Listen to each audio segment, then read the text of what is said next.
I have to advise you that by being in this room, you are giving consent to being recorded on the Council's YouTube channel. The recording of the meeting will remain online for 4 years. If you're present in the chamber, you're consenting to appear in the recording and the broadcast, which may also be used for training purposes.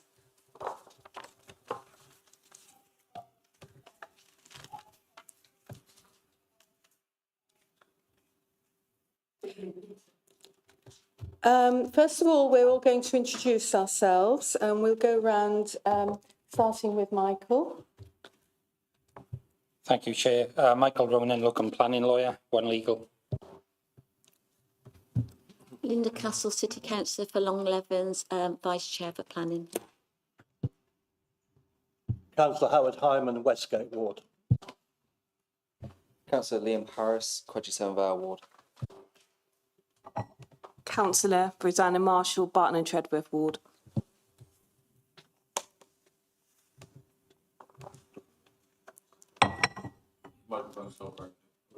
I'll try that one. Councillor Olden Reed, Old Hucklecode Ward. Councillor John Jones from Kingsway Ward. Councillor Chambers from Matson Robbinswood, White City Ward. And Councillor Stephanie Chambers, Quedgley Field Court. Councillor Andy Lewis, Quedgley Senvale. Mark Sweet, Gloucester County Council Highways Officer. Adam Smith, Planning Officer. And Sean Herbert, Development Manager. And I'm Councillor Angela Conda, Councillor for Kingsholm and Wootton. What's going to happen now is that the officer will present the application. We have speakers Chair. present. Sorry, Chair, the items on the agenda. The next item will be apologies, Chair. Thank you. We have 2 apologies from Councillor Barmier and Councillor Hyman is substitute. So 1 apology. Thank you. So the officer will present the application. Excuse me, Chair. Sorry, I'm new at this. Please forgive me. Chair, just if we move through, Chair, the second declarations of interest, Chair. Now is the opportunity for any members to declare any interest for the agenda items before you this evening. Madam Chair, may I say that I have got a declaration of interest regarding Hill Farms. It's gone on for many years. Quite more, especially not new one, all that correspondence as well. And I thought it only fair, taking advice, that I would say I claim interest. Thank you. Thank you, Chair. Chair, I understand that's a non-prejudicial interest on the basis of predetermination of bias, and therefore the councillor will not take part in the determination or deliberation of the matter. However, I understand you wish to exercise your right as ward member to speak for 5 minutes. Is that correct? If that's all right with you. Yeah. Thank you very much. Through you, Chair. Councillor Hyman. I declare a non-pecuniary interest in item 5, and I shall leave the room at that point. If someone can get me back for item 6, I'd be grateful. Thank you. The next matter is the minutes, Chair. Has everybody read the minutes of the last meeting? Is everybody happy to agree that that's a true record? Thank you. Do you want to sign in? They'll be provided and you can sign them for the end of the meeting, Chair. Thank you. Has everybody seen the late material? Thank you, Chair. Thank you, Chair. You are quite correct. Late materials. Thank you, Chair. You didn't know this was going to be a double act this evening. So we're moving to item 1.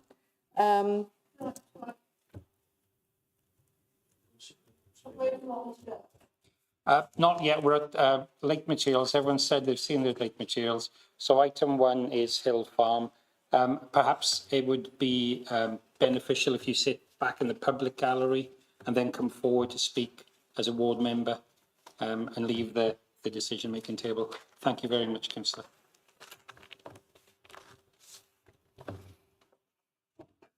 Want me to go? Sorry, Chair.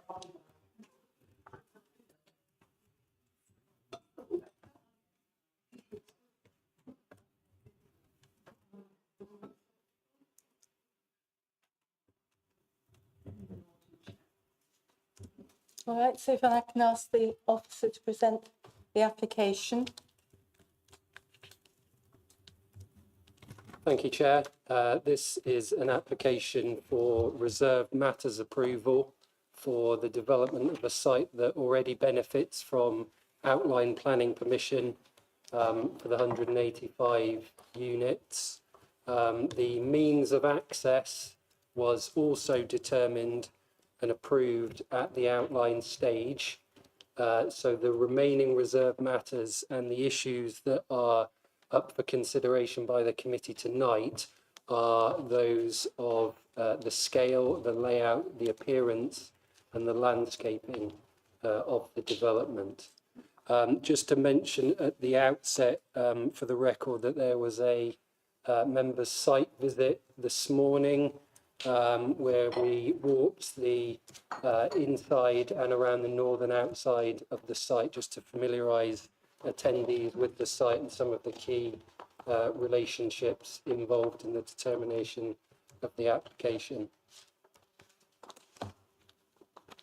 This is the existing site, the aerial view, so the extent is effectively bordered by Ree Lane on the west side, this hedge line at the south, the bypass along this edge, Hempstead Lane, the gardens of the properties at the north here, and then along this section here, which is an existing bridleway, you have residential properties down in this corner, and then along the northern edge beyond the bridleway here in high view, beyond the northern edge of the site here, and then down the side on the opposite side of Hempstead Lane in the position here.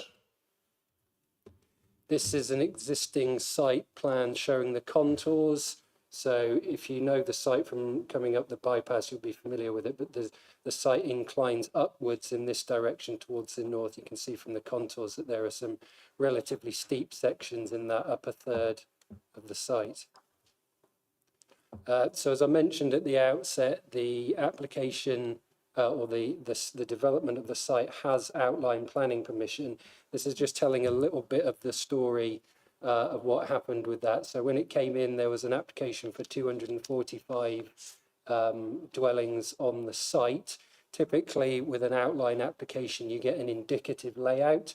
So that's not binding, but it is an indication that the applicant provides of broadly how you might accommodate that number of dwellings on the site. So on the left is the earlier version. On the right is a later but still indicative layout for the reduced number of 185. I think it was reduced to 215 during the application in the intervening period. So it's the 185 that went forward to the appeal and was granted outline planning permission. On the left, as I mentioned, the means of access was determined at the outline stage. That drawing on the left is the approved access. So it's in the position that you'll see a bit more clearly in the context of the layout in a moment. But that red inset there is the access off Hempstead Lane. So to orientate yourselves, that's a bit of a faint plan. These are the properties, the residential properties I was pointing to earlier on the far side of Hempstead Lane. On the right is effectively the outcome of the odour study that was undertaken at the outline stage, and the inspector imposed a condition relating to keeping any dwellings outside of the odour zone, and that hatched blue area, which again you'll see translates to the layout in a moment, that is the odour zone that is referenced in the relevant outline planning condition. So this is the proposed layout. As you can see, for a number of reasons, it pretty closely mimics what was in the indicative plan, with the residential built development in broadly the northern part of the site. So you can trace through here, hopefully, the purple line, which is in effect the transposing of the odour zone that I just mentioned. So all the properties are north of that line. The other line that you can pick out there is the blue line, which again broadly skirts the southern edge of the built. development, and that is the 11-metre above ordnance datum contour, which is the relevant flood restriction. So again, there's a condition in the outline permission that all built development needs to be beyond that line. So by a combination of the blue and the purple, the flood zone and the odour zone, that dictates the position of the residential development on the north side of those two lines.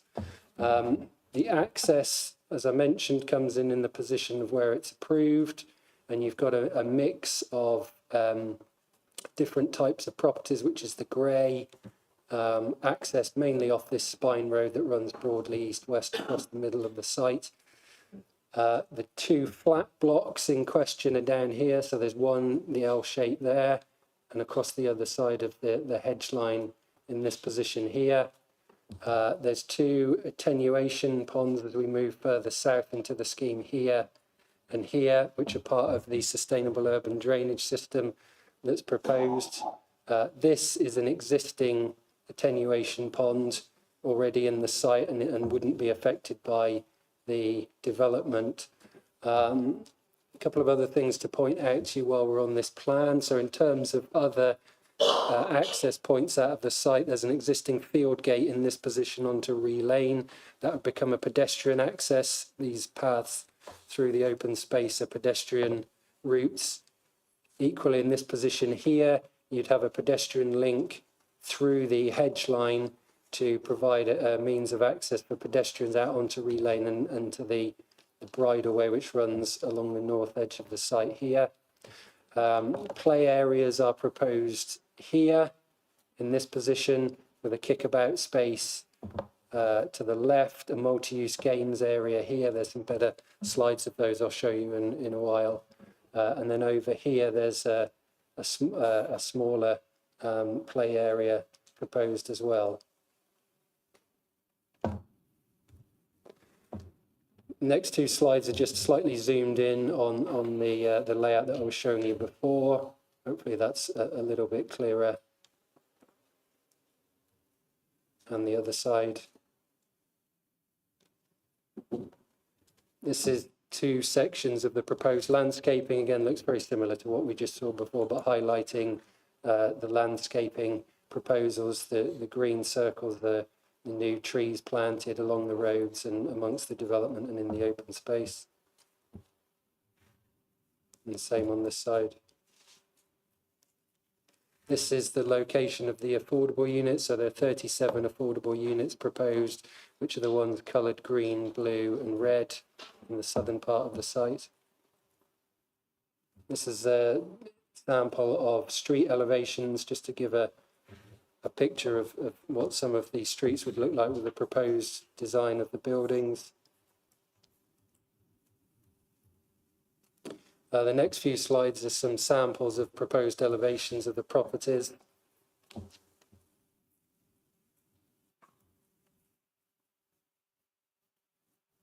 can see mainly they're brick, but some of these here are render or have a rendered feature section in the gable or some hanging tile details on these two, for example.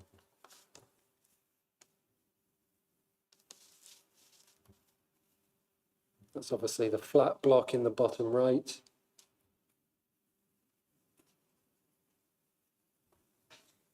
Proposed garages. Two apartment blocks, A, and their floor plans, and B, block B. This is the play provision, so the multi-use games area and the neighbourhood equipped area of play. There's a bike track proposed also in the close to the neighbourhood equipped area of play on the western side and the kickabout space.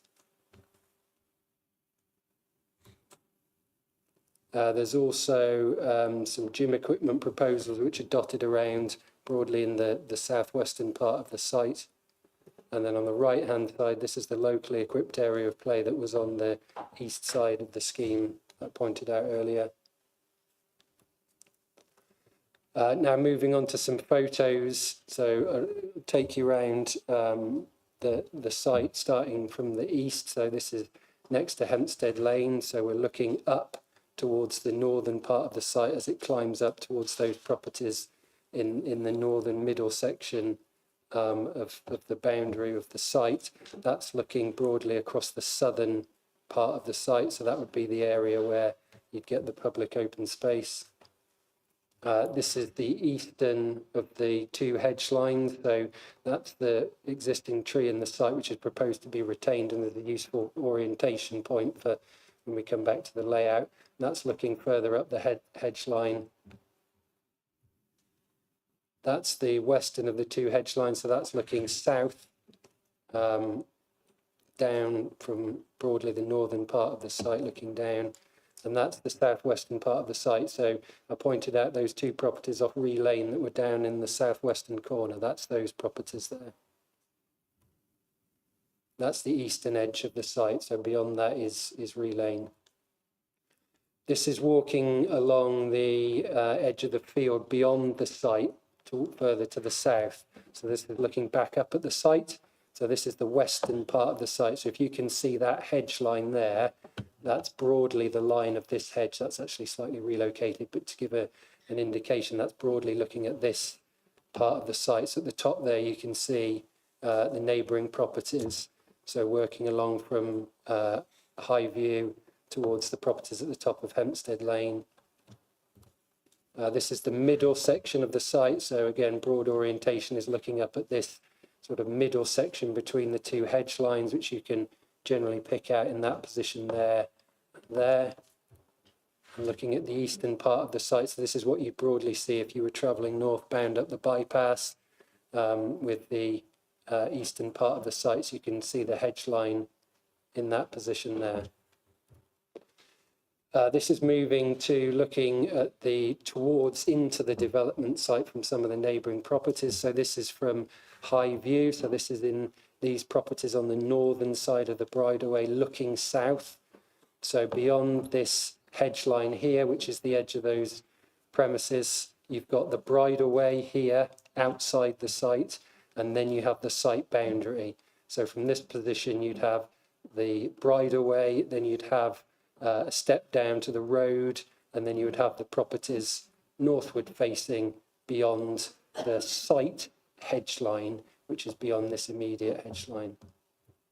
This is again looking from another property in Highview. This in this case is at this end, looking across, very similar. This is the boundary hedge of the residential property, Bridleway beyond, then the site. This is walking along the Bridleway, so heading from Ree Lane, walking back towards Hempstead Lane. So we move along and effectively look to the left and to the right along the Bridleway as we go. So this is at the near end, so 22, Highview is at this end, and that's the boundary to the site there. So residential properties on the left, existing ones. This is the site beyond to the right. And further along the Bridleway here, looking towards Highview, right to the site. Again, further along, looking back towards Highview on the left, site on the right of the Bridleway, again towards the end of the Bridleway and across into the site. And that is, we've reached 164 Hempstead Lane here, which is the property that sits at the corner of the site, and I'll perhaps flag that up again later to orientate ourselves when we get back to the layout. This is then inside the site, looking back towards Highview. So those properties that we were looking at walking along the Bridleway a moment ago, this is from inside the site as it climbs up towards the site boundary hedge line, Bridleway beyond, and then these residential properties are beyond with their rear gardens to the south of the houses. Again, this is just slightly further to the east. This is looking at 164 Hempstead Lane that I picked out when we were looking along the Bridleway. So that's this property in here. So this is from looking across from inside the Bridleway, so towards that boundary. This one is looking towards this boundary here, and that's effectively the corner of their garden in that position there.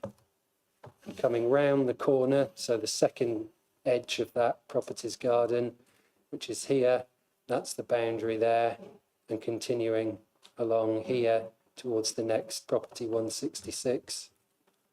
This is now working our way along the northern edge of the site to the properties that are on Hempstead Lane, but off the spur road that heads off westwards from the main course of Hempstead Lane. So this is their rear boundaries here, which is this boundary along here. It's noteworthy that in this position, you would have the edge of the existing residential gardens, then you would have a corridor in which the intercept drain would be situated of about 4 metres width. Then you would have the back garden rear boundary of those properties in this position here. So you'd have, in effect, a sort of buffer zone created by having the intercept drain. And that was put in to the design and is actually required by a condition of the Outline Planning Commission to intercept water that might be running downhill towards the site from out of the site. This is further eastward, and we're coming round towards the last of these few properties here. So again, that's their boundary to the site, along in this position. And the last one in this row is this property here, which is number 180 Hempstead Lane, which borders the site along here. And this is looking across that garden, so positioned about here, looking across. So that's looking at the southern boundary, or southeastern perhaps boundary, as it comes round of this property here. Moving round into Hempstead Lane on the far side, so this is the edge of the site, then Hempstead Lane, then the properties beyond. So in this case, 137 Hempstead Lane. So this is stood inside 137 Hempstead Lane, looking across to the site. And this is looking at that property's, the front part of that property's curtilage. So you have a hard standing driveway and then the bungalow. This is looking from inside 137 in the loft accommodation in that property, looking back towards the site, which is here, and looking from that side garden towards the site. This is looking to the next property down. So we were just here at 137. We're now looking up at 139. Driveway off Hempstead Lane. So the site's behind me in that photo. That's looking from inside the site towards 139. That's the next property down, 141. This is the relane properties that I've mentioned a couple of times in the southwest part of the site, which would be next to the open space. This is the approximate position of the proposed access. So this is looking down towards the junction with the bypass. This is looking up the hill towards so you'd have the properties we were just looking at the right-hand side is perhaps the easy way to orientate yourself there. Some existing and proposed sections to aid the assessment of that impact on amenity assessment that we've undertaken for all of those properties. So this is through the whole of the site. Existing in each case of these sections is at the bottom with the proposed. So this is cutting through the whole site up towards the northern boundary. So you can see that what needs to happen to get the compliant highway gradients is a cut and fill arrangement through the site. So you've got some cutting and some filling as they climb up the site. So proposed section 2 is towards 180 here. So that's the existing property down to their boundary. That's the new property proposed level with it here.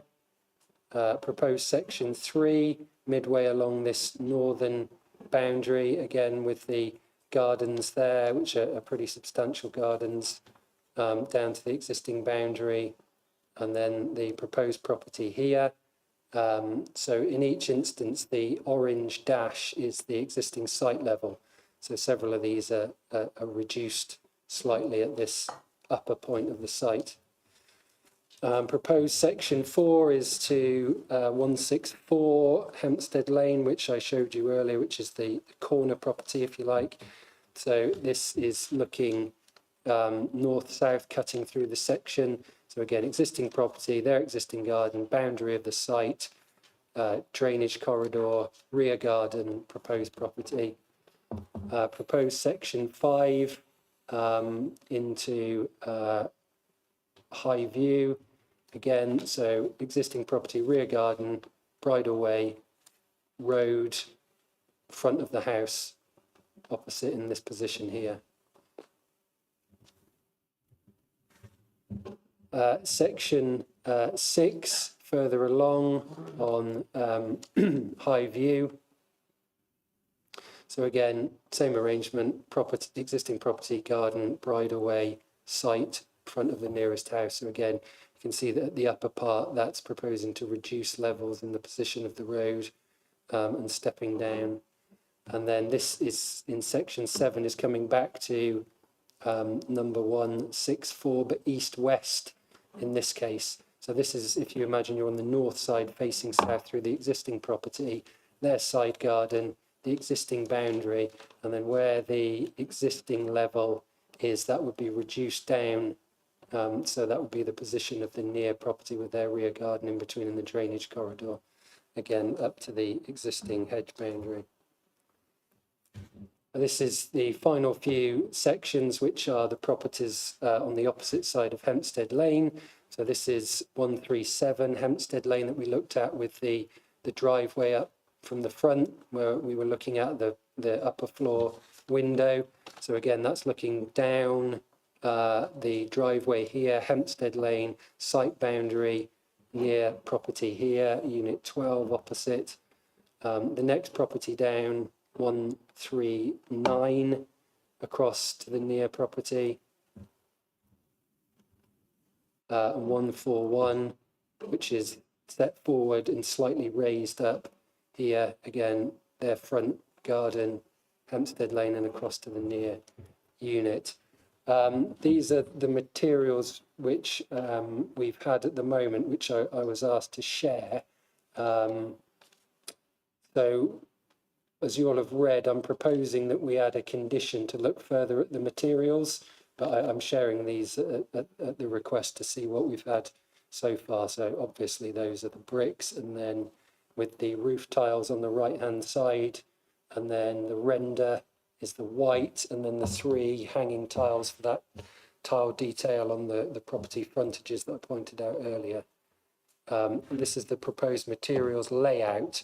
So bricks to be approved, but the layout that is being proposed is a mix of 2 red bricks, or red-orange bricks, shown by the red and orange outlines. So what the architect has proposed is a sort of consistent character area along the spine road of 1 brick, and then a mixture within the rest of the site. It's a little bit hard to see at this resolution, but the green is the render detail picked up mainly along the spine road, and then the blue is the tile hanging detail, which is very difficult to see, but they're dotted around. There's a few properties along this southern aspect, for example, with the tile hanging detail, and then the grey and the brown is the mixture of tiles. That's the end of the main presentation. I'll perhaps take us back to the layout. So the officer recommendation is to grant reserved matters approval for the remaining reserved matters. Thank you for your time.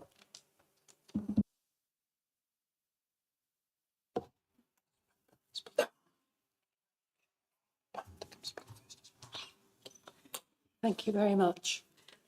We now have some speakers. Can I ask Councillor Tracy to come forward first?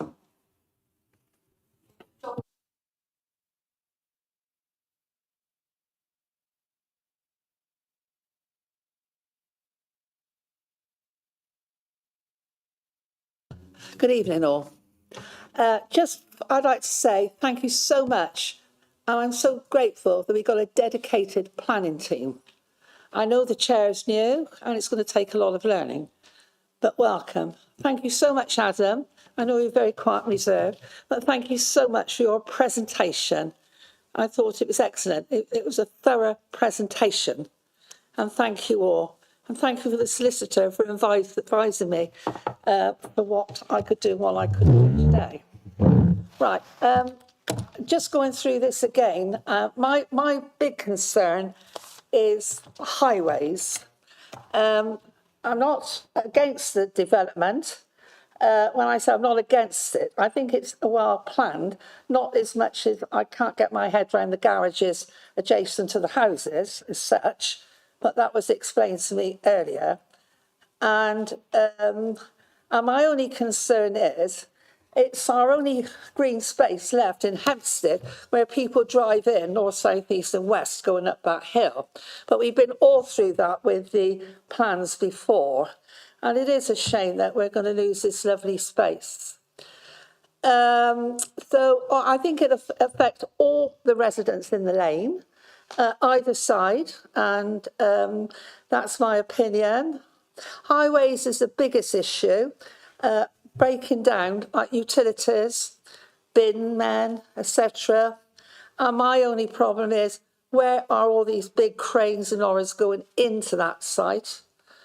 The lane is so narrow, and it was suggested, perhaps if we could take a bit of that lane on the parallel with the housing, cuts to make the lane wider, that would probably could help a little if you can put that in discussions. And that was just not me thinking, that was someone else and as well, and I think it would be good. And I'm just worried about all these vehicles going up. And also, I'm worried about the 99 services. We've got getting now in Hampstead a more mature population. And sometimes with gas bottles, etc., being delivered, I'm just so worried. And so the 99 services will be affected as such. And I'd like to know if there would be a traffic lights directing traffic in and out, and if they'd have a special beam on there for 999 services, including vets. And also, it affects the school runs. We tried to put a path in Hampstead Lane so the school cut through so they wouldn't touch St Swithin's Road and that lane there. And I don't know what effect it's going to have with the poor kids coming out because they're educated, look left and right, but they won't know with all this extra travel and traffic coming up the road. And also the lane lower down always floods, and it's not the Severn Trents, it's another utility who deals with that bottom lane going on to the Conda Way. And we have a problem with the waterworks all through the lane. It's run by two different utilities. Also, if this did happen, I would then like to propose that we have a 20 mile per hour starting from Seconda Way into Hampstead Lane itself, right through, which hopefully I'm getting, hopefully. So if we can combine that all together, if this takes place. And also, we have we're so lucky that we have a post office. And the post office is right on the bend where everything can be coming in and out. And a lot of people from around the city use our Hampstead post office. When I say use it, I treat Hampstead... 1 minute left. How many? Okay, I'll quit. So it upset that. And also, you know, who's going to look after land siting and scraping or whatever when it's built? Right-of-way roads, impact on our bus services up and down the lane. What's going to happen to that if you turn to page 64? Makes sense if it's wider. Seconda Way is the most busiest route. Develop with many brings more vehicles, more congestion on both sides of all the village, especially the large Quedgley traffic lights. Develop will cause so much trouble. And also, the end, never will be a village again. And we're going to be blocked from one end of the lane to the other. So I really hope you take this back. My problem is that lane. That lane is so cruel. The lane is so cruel. We've got a church, a school, a post office, a Gordon Lee Club, everything else. And I just feel sorry for the residents and also for the animals too. Where are they going to live? Thank you. I hope that does help when you discuss it, because they're relevant points. And but thank you so much for letting me speak, and thank you, Adam, for being patient with me. Thank you, Councillor Tracy. Thank you. But,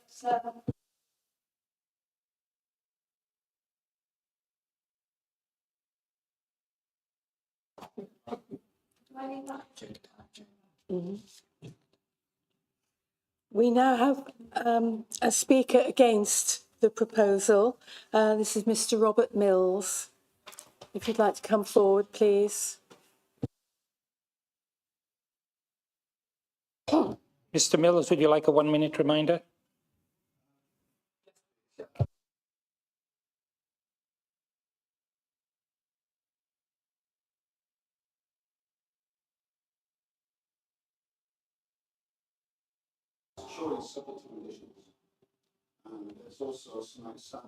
Mr. Mills, I'm starting your time. If you'd like to push your red button, please, on your mic. Thank you. Okay, ladies and gentlemen of the Gloucester City Planning Committee, thank you for the opportunity to comment on this application by Bellway Homes, and congratulations on your recent success in the local elections. My name is Robert Mills, Planning Lead for the Hempstead Residents Association. We, the HRA, spoke at the outline planning meeting in July 2022 when 8 clear reasons to reject the application were recommended by the planning officer, and it was rejected by the committee. Unfortunately, Gladman appealed for non-determination before that July meeting, and at the subsequent appeal in September, the inspector explained that the tilted balance meant that the local policies that should safeguard the development of our beautiful village and city would be overruled no matter how small the shortfall in building allocation. The HRA appreciate that there is a need to increase the housing supply, but agree with the City Council that a steeply sloping, productive arable site that floods regularly downwind of the Netheridge sewage works with a single access via a narrow lane is not the most suitable place for such a large development. Hundreds of objections were submitted against the outline application and 240 against appeal. Considering the scale and the layout, the properties are much more densely packed than existing properties that adjoin the site and other recent developments, including Bellway's Sandalwood Green. This is largely because the southern end of the site floods regularly and is within the cordon sanitaire, where development is not permitted. This is where the children's playground is situated. So it's essential that an all-weather surface is provided at the very least. The properties are therefore crammed against the northern boundary that adjoins the existing houses that would be subjected to noise and light pollution. There's a real risk that our new neighbours will park outside our existing properties that are already short of visitor parking due to an average of more than 2 cars per property. Safety concerns relating to scale. The traffic lights at Hempstead Bridge are approximately 100 metres, as Adam suggested, from the single access. So rather than queuing during peak school drop-off times and pick-up, vehicles leaving the site will be tempted to turn left on a narrow lane past the school, which is dangerous. If the new residents avoid approaching the site through the village past the school, there will be a significant increase in traffic turning right at the traffic lights when travelling out of the city, where there is provision for just one vehicle to wait for a break in the traffic, or sit in the fast lane, the traffic heading out into the city. Any queue will have to wait in the fast lane. And the only severe accident, or rated as severe, recorded in the area recently was at this junction. The County Highways Safety Officer has not been asked to complete a safety audit, but suggested one possible solution could be to use lane 2 of the southbound Secunda Way approach to the junction to be changed and signed for use for right-turning vehicles only.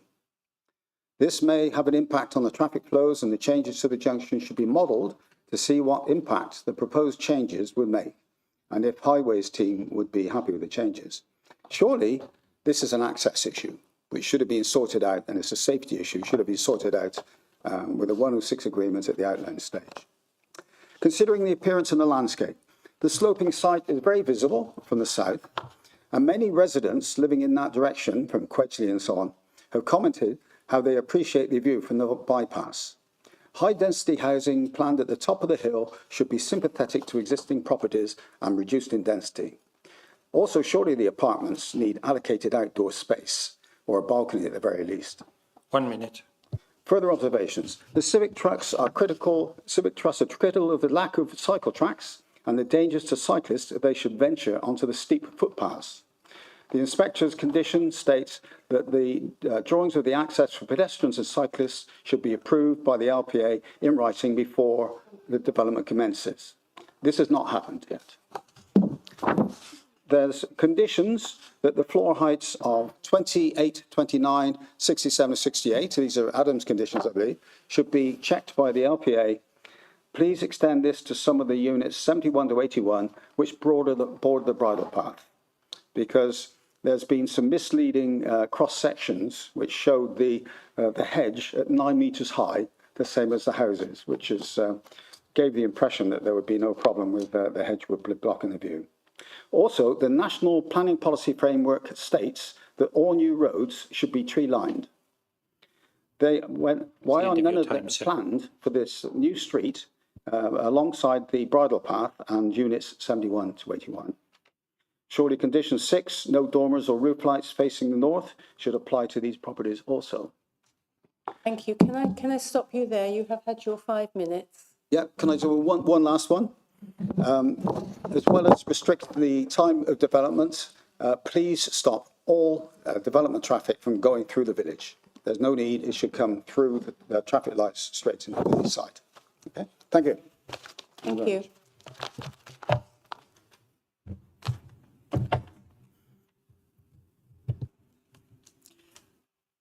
Lastly, we have the agent speaking for the developer, Finos Hallett.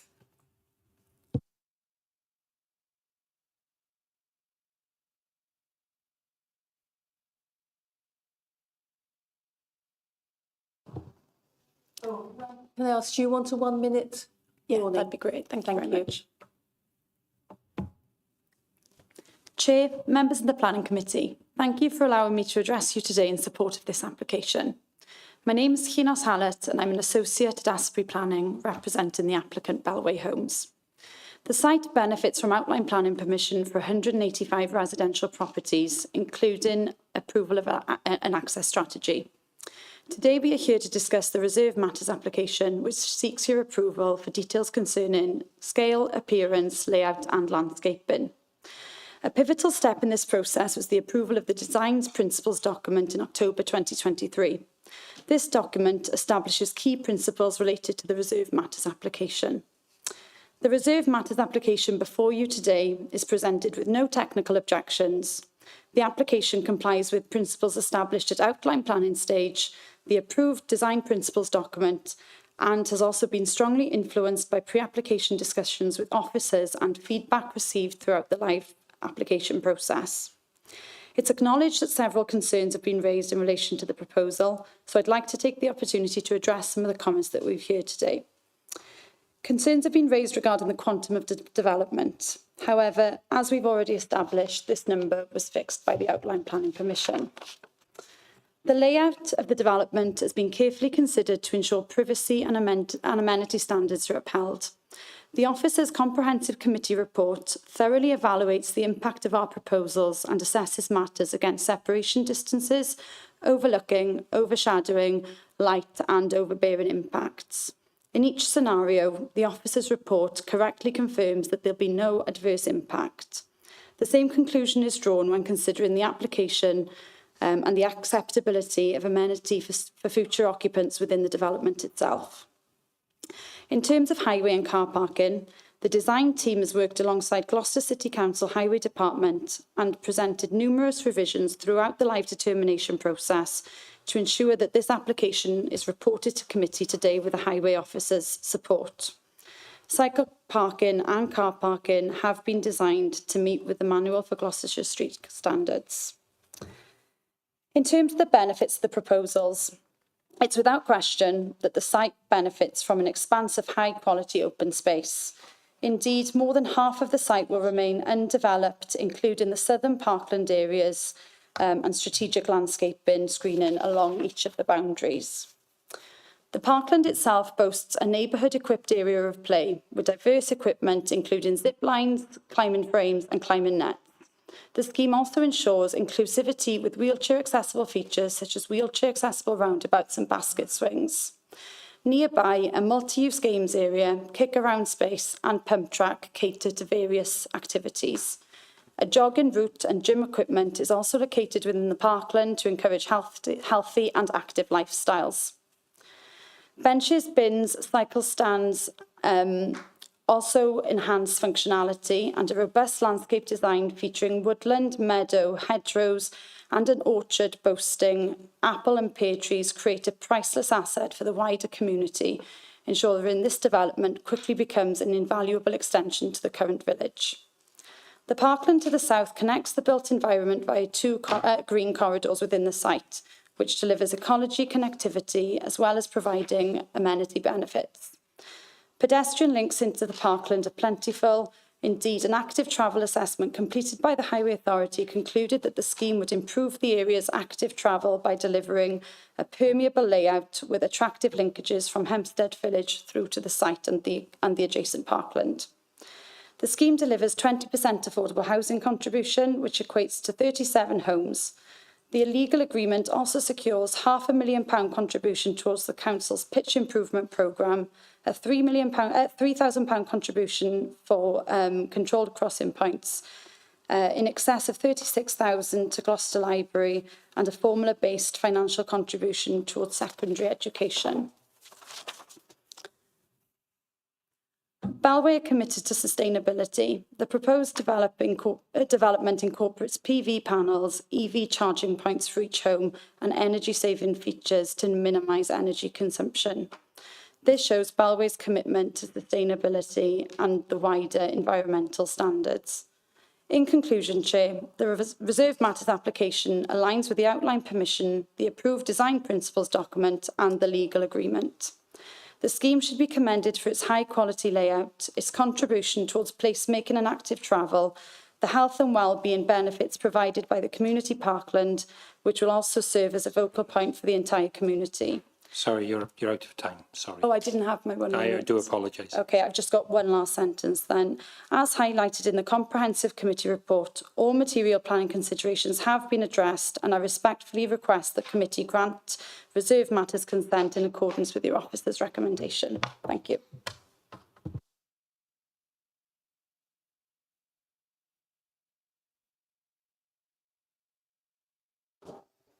Thank you very much. We'll now open the discussion with questions. First of all, Councillor Lewis. Thank you, Chair. And congratulations on being Chair, by the way. My only real question is about the traffic, the egress onto the site. Now, it looks, I mean, Hempstead Lane there is actually fairly narrow and whatever. So wouldn't it be better to take, especially when they're going to have lorries and all the rest of it, to actually chop that one little corner off a bit so it doesn't create so much of, as you actually go in on the left-hand side, it looks fairly, 90 degrees bump on it, just take a little bit so you can roll on in. So especially if you're going to have lorries and all the rest of it, was that not discussed, or is it possible? I think the Highways officer can clarify the arrangement. This is the entrance to the site, the display.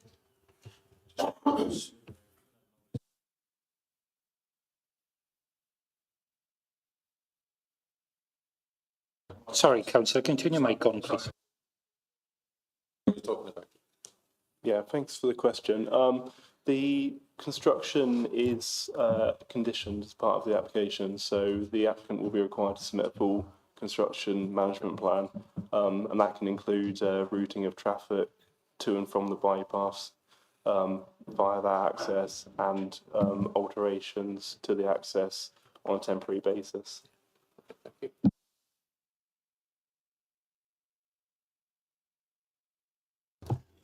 Thank you, Chair. Just to add as well, so The highways officer was talking about kind of construction traffic and that construction period, but of course for the permanent access, the access arrangements and the details have already been considered, so they're not up for grabs now. Everything else, all of the other details are, but the means of access has already been considered at the outline stage, so just bear that in mind.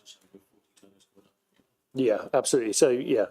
So other than the construction management, which of course is subject to a condition, the access arrangements on a permanent basis are out with the scope of this reserve matters application. Thanks, Chair.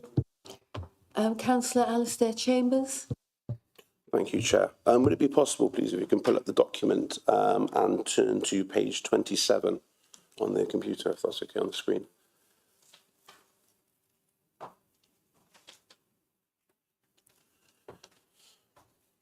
Is there any way to get it on the screen? Okay. So would one of the officers please read out item 6.16? I just want to get my head around it and just ask some questions based on that.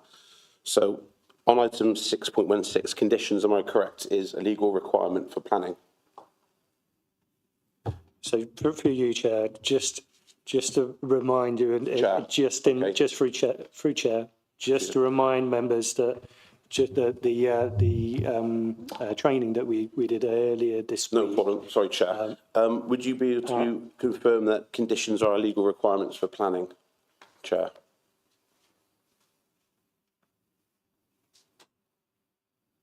So just through Chair again, so that was all part of obviously the refresher training that we did. I don't think we really need to discuss the intricacies of the planning system. I just to confirm. Just to confirm, is that correct? It absolutely is the case. I'm just concerned about the line of questioning to the officers, and then us being on the same page. This is very, very valid. This is and us being on the same page. Just this is fine. Every time. I've got a very valid concern over a legal matter here, and just would like to address it. Is that not allowed, Chair? I think my colleague has clarified the situation. I've not been able to ask my question, Chair. This is a very technical item I'd like to discuss, and I don't understand why I'm not being able to ask my question. Through you, Chair, just to clarify, so the first question about conditions has been answered. Now your specific question. No, my specific question. Put, please. Okay, this is my specific question. Condition 40 and 41 states the applicant is required to outright to provide 25% of units to M42, which, for those of you who don't know, M42 is accessible and adaptable dwellings, and 5% of affordable units to M43, standard dwellings. My question is how many of the affordable units are there of the 185 properties?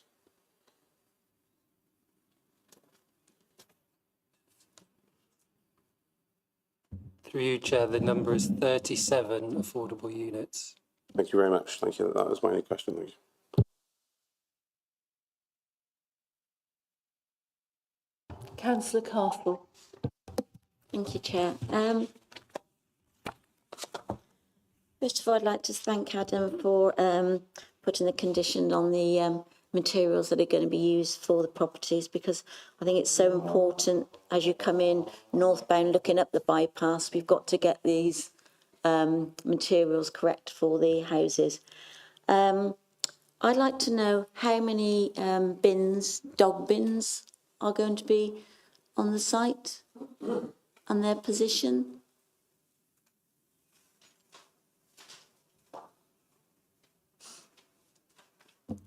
Through you, Chair.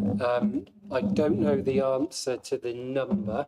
No. The way that the landscaping or the open space area and the detail of it is set up is that the legal agreement requires a specification for the arrangement and management of that public open space. So historically in Gloucester, and I think this is fairly uncommon, judging from what I've heard from other authorities, Gloucester has historically adopted a lot of its open space areas that come through developments. That's not a proposal that team is seeking to do anymore. So in this case, it would go to a management company.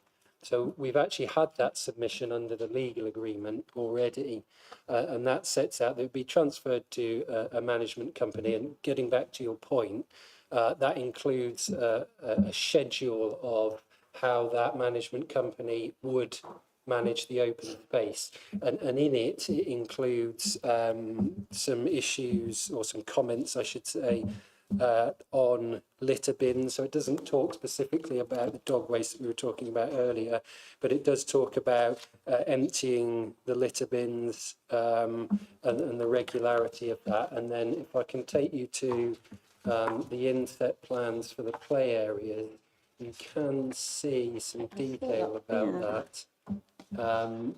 It might be a little bit difficult to pick out, but on the on these plans, that there is not terrifically easy to see, but I can tell you that that's a litter bin. Yeah. And perhaps even more difficult to see, the blue squares, there's one there, for example, are the positions of the litter bins. Yeah. So they're broadly in the position of the play equipment, which seems logical because it's where, you know, perhaps families would be, and there's some picnic benches, you know. So there's certainly some coming through the paths here. There's another one there. This is sort of in the southwest of the site. So to come back to answering your question, I don't know the number, but there are bins provided for. They would be maintained by the management company, and they're shown certainly in the vicinity of some of the play areas on these inset plans. Also another question on 6.49. You've got the part of the road will be, the carriageway will be widened to 6.5 metres. What's the width of the rest of the roads? Can you elaborate on that at all? I'm only, the reason I'm asking.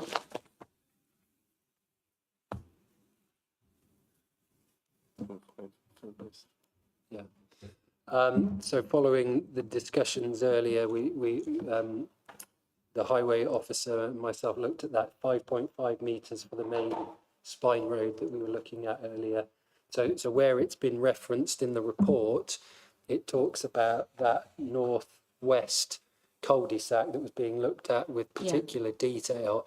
And that's why the 5.5 is mentioned there, because that section has actually been widened during the course of the application in negotiations. But the spine road is also 5.5. Good. The reason I was asking is because the local bus stops are quite a way away, and as these are family homes, and they're only allowed 2 cars, that I do think there is going to be parking along the roads, and we've got to make sure that there is room for cars to get through and emergency services. Just one more thing. On the apartments, they have no balconies. During COVID, it was proven that how important open space was. Can that be changed at all so that in the design that they've got balconies?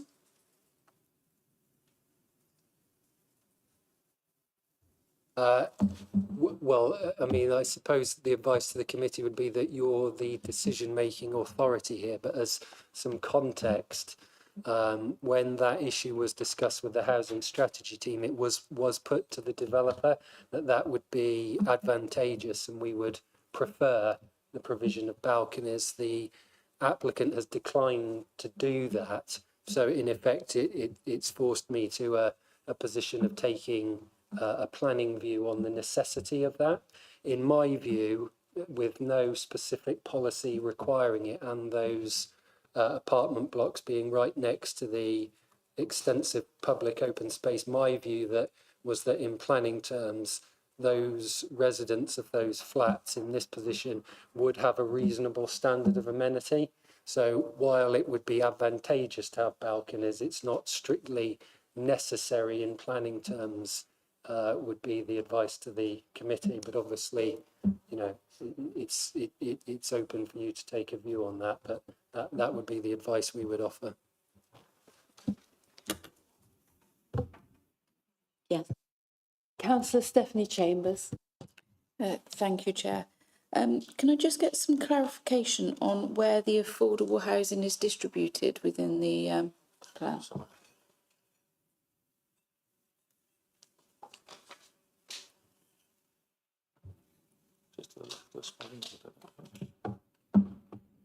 So it's the green, red and blue noted units on this zoomed in plan.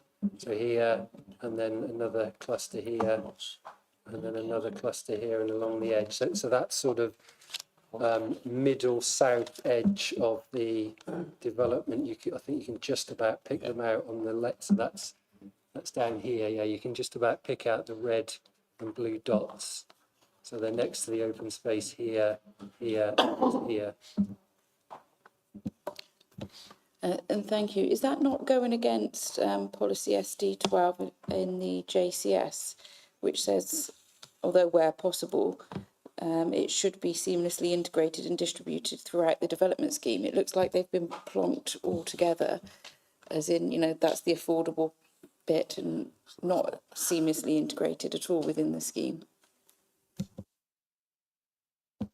We do look at that issue, and you're right to pick up on it. I agree. The view of the housing strategy officers was that that is acceptable in terms of the clustering policy. I mean, broadly, they are all in the middle and at the south of the site, but they are, you know, clustered into three broad groups here, and then on the other side. I suppose a scheme of this scale, whether you consider it clustered together or slightly separated, is, you know, perhaps a view that each individual would take. But the housing strategy team is happy with that, and they do comment and object to that sort of thing when they see an arrangement that they don't like. Thank you. And just one other question. The pathways through the parkland, I think there was a mention, but I'm not sure what the demographics are, of an ageing community within the village as it stands at the moment. Are those pathways accessible for wheelchairs and, you know, or are they all bumpy? What's the material? The material would be a hog-in type sort of bound gravel material. In terms of accessibility, the site is sloping, so that is quite challenging. We've done a lot of work with the applicants seeking to push that as far as we can to get it as accessible and as gentle a gradient as we can. And I feel we've sort of exhausted that discussion. So it's on a slope, so there are going to be, by definition, sloped paths, and there are some areas that are stepped, but that is in effect a necessity of building on a sloped site. But there are ramped, non-stepped accesses through and into the public open space, but it's not every single one, I'm afraid. It's just an inevitable result of the building on a slope. Councillor Riederhold next, and then Councillor Alistair Chambers. Thank you, Chair. Two questions about electricity.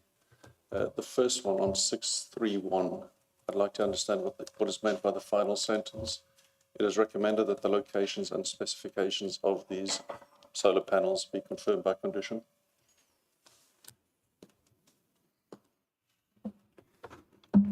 So typically when a recommendation is reached, there are some finer details that are often requested by condition, so they're not matters of sort of principle. So, for example, that might be the materials.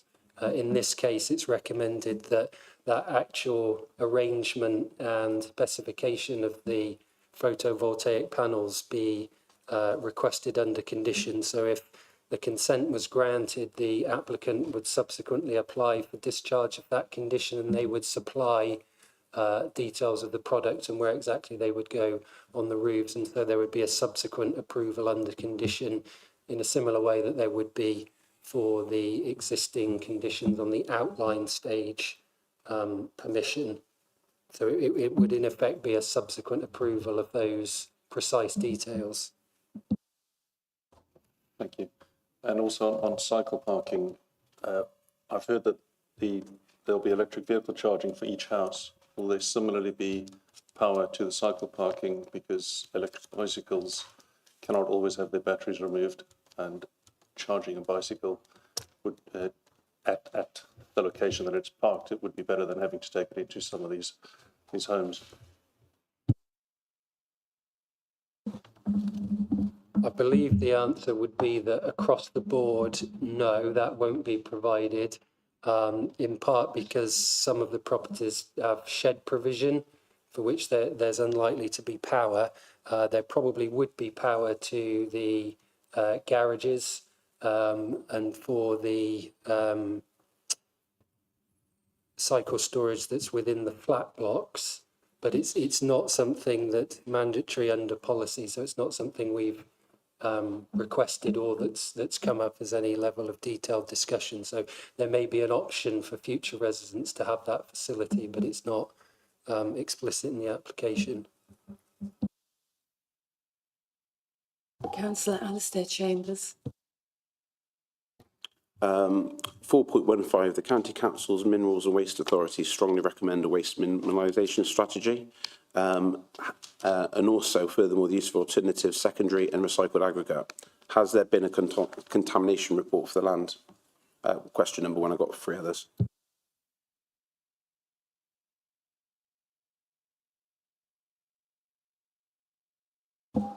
The contamination issue wouldn't be a matter that is related to the reserve matters under consideration at the present time, nor would the principle of the minerals extraction issue. So we're just looking at those issues of appearance, scale, layout and landscaping. It's possible that a contamination study was done at the outline stage when those matters would be looked at more holistically, but I couldn't say for sure at the present time. Obviously, I've got 3 other questions, but could we put in that a contamination report for the land be exercised as a condition? Obviously, we don't want people having gardens with children playing in it in potentially contaminated land with a close proximity of the sewage plant.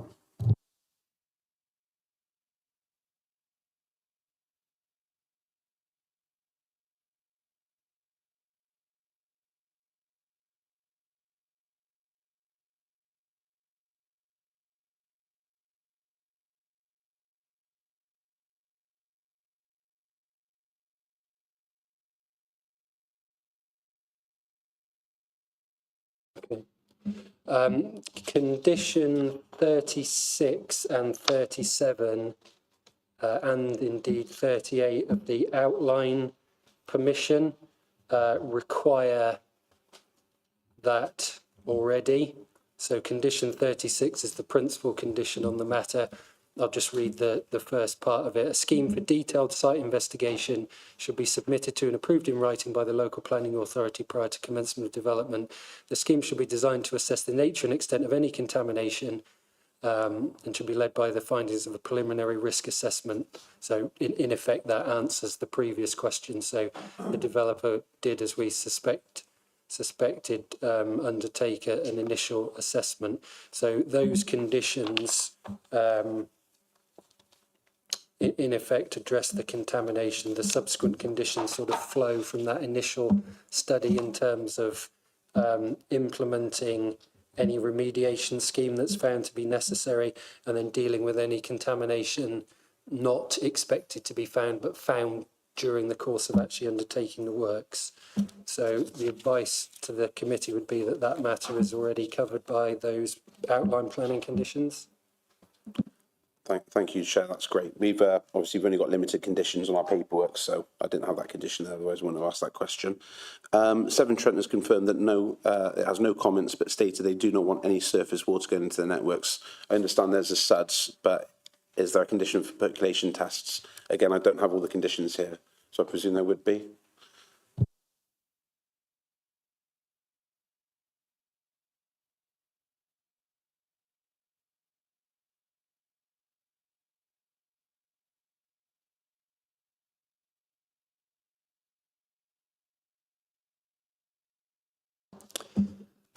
So there are conditions on the outline permission relating to surface water drainage.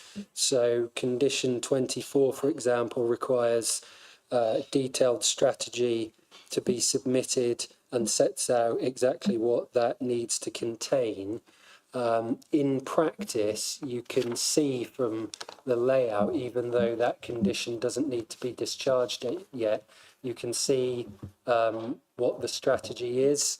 So I think matters have probably already moved on in the background beyond a sort of whether infiltration will work to actually proposing a SUD strategy which will channel the water down to the attenuation ponds and release at a restricted rate into the watercourse to the south. So if any further evidence as to sort of infiltration rates or any of that nature were to be needed, it would be picked up by the relevant drainage experts when we consult them on the submission of a scheme under condition 24.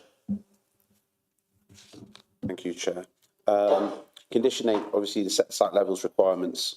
I've been looking at the contour lines and the levels, and I noticed that there's the top property floor levels 23.7 metres, and the bottom one's at 13.1 metres. So you've got just over 11 metres difference in heights.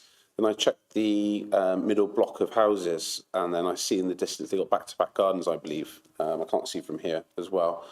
And I can see what's close proximity, what's just over the 21 metres statutory requirements.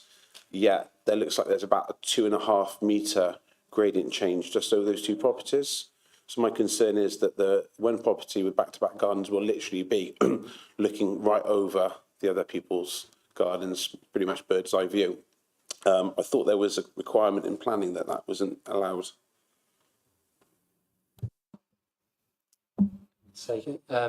That is a real challenge with this site. So there are some pretty substantial levels changes between properties. We have looked at that, and I would suggest that the position is that it's not ideal, but is an inevitable consequence of building on the slope. So the need to get highways compliant gradients as a starting point means that the site needs to have the cut and fill approach, and that cut and fill approach dictates a whole host of other things to do with the layout and the design of the properties in terms of the landscaping and in terms of the levels between gardens. So there will be some fairly substantial gradient changes between the properties. So it's not ideal, but it's not a flat site. And accommodating 185 units within the developable area leads to those sort of things being entertained. The only other ways would be if you sort of levelled off the site entirely, which is not realistic with such a substantial incline up the site to make it flat. So that isn't realistically an option, in my opinion. Or concentrating more of the units in a more dense area. So an example might be bigger flats. So there's not an obvious alternative design solution to do that. So yeah, people buying those houses will have to accept that there is a pretty substantial levels change between some of those properties. Obviously it differs across the site because the gradient is quite different across the site. So there'll be a modest slope between properties in some instances, and and much more significant in others. So if you remember the gradient plan I showed you at the outset, some of the tighter gradients are in this sort of area. The other thing just to mention, when we've looked at that, we did ask the developer to look at greening that sort of transition area between properties. So you didn't just necessarily have a sort of quite severe and stark retaining wall at the back of the garden, and they're proposing a green bank. So if you're looking out the back of one of the properties on the lower of the relationship, you'd have a green bank to the retaining wall, and then a close boarded fence above that. And with a 1.8 close boarded fence, you probably wouldn't get the direct overlooking from one property to the other, but you would get a fairly substantial boundary presence by virtue of the retaining wall and then the fence. It is unfortunately an inevitability of building on the slope. Thank you for that. I was going to move on to my last two questions, but forward to that, what's the issue if the elevation plan which they provided, which I believe, in my personal opinion, is highly inaccurate, what's the issue if after the build's done that it does not represent that drawing whatsoever and the levels are completely disproportionate to what's been provided? What's the comeback on that?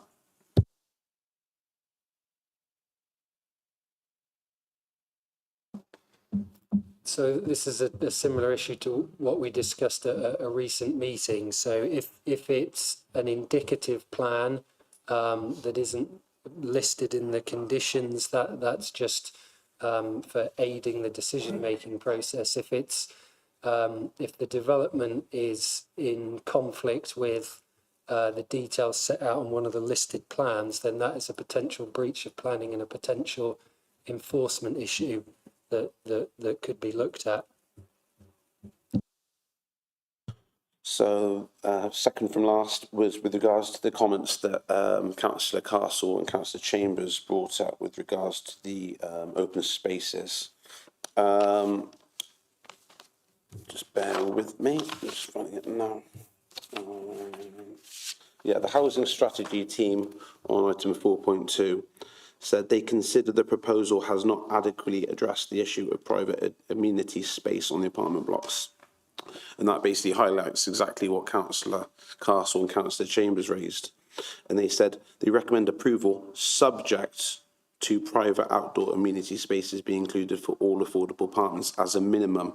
Therefore, this hasn't been changed as a result, and discussions with the developer, I've been told today, meant that they wouldn't accept balconies. Obviously, this has been requested by the housing strategy team. The developer says no. They consider the proposals not adequate. Where does it go from here?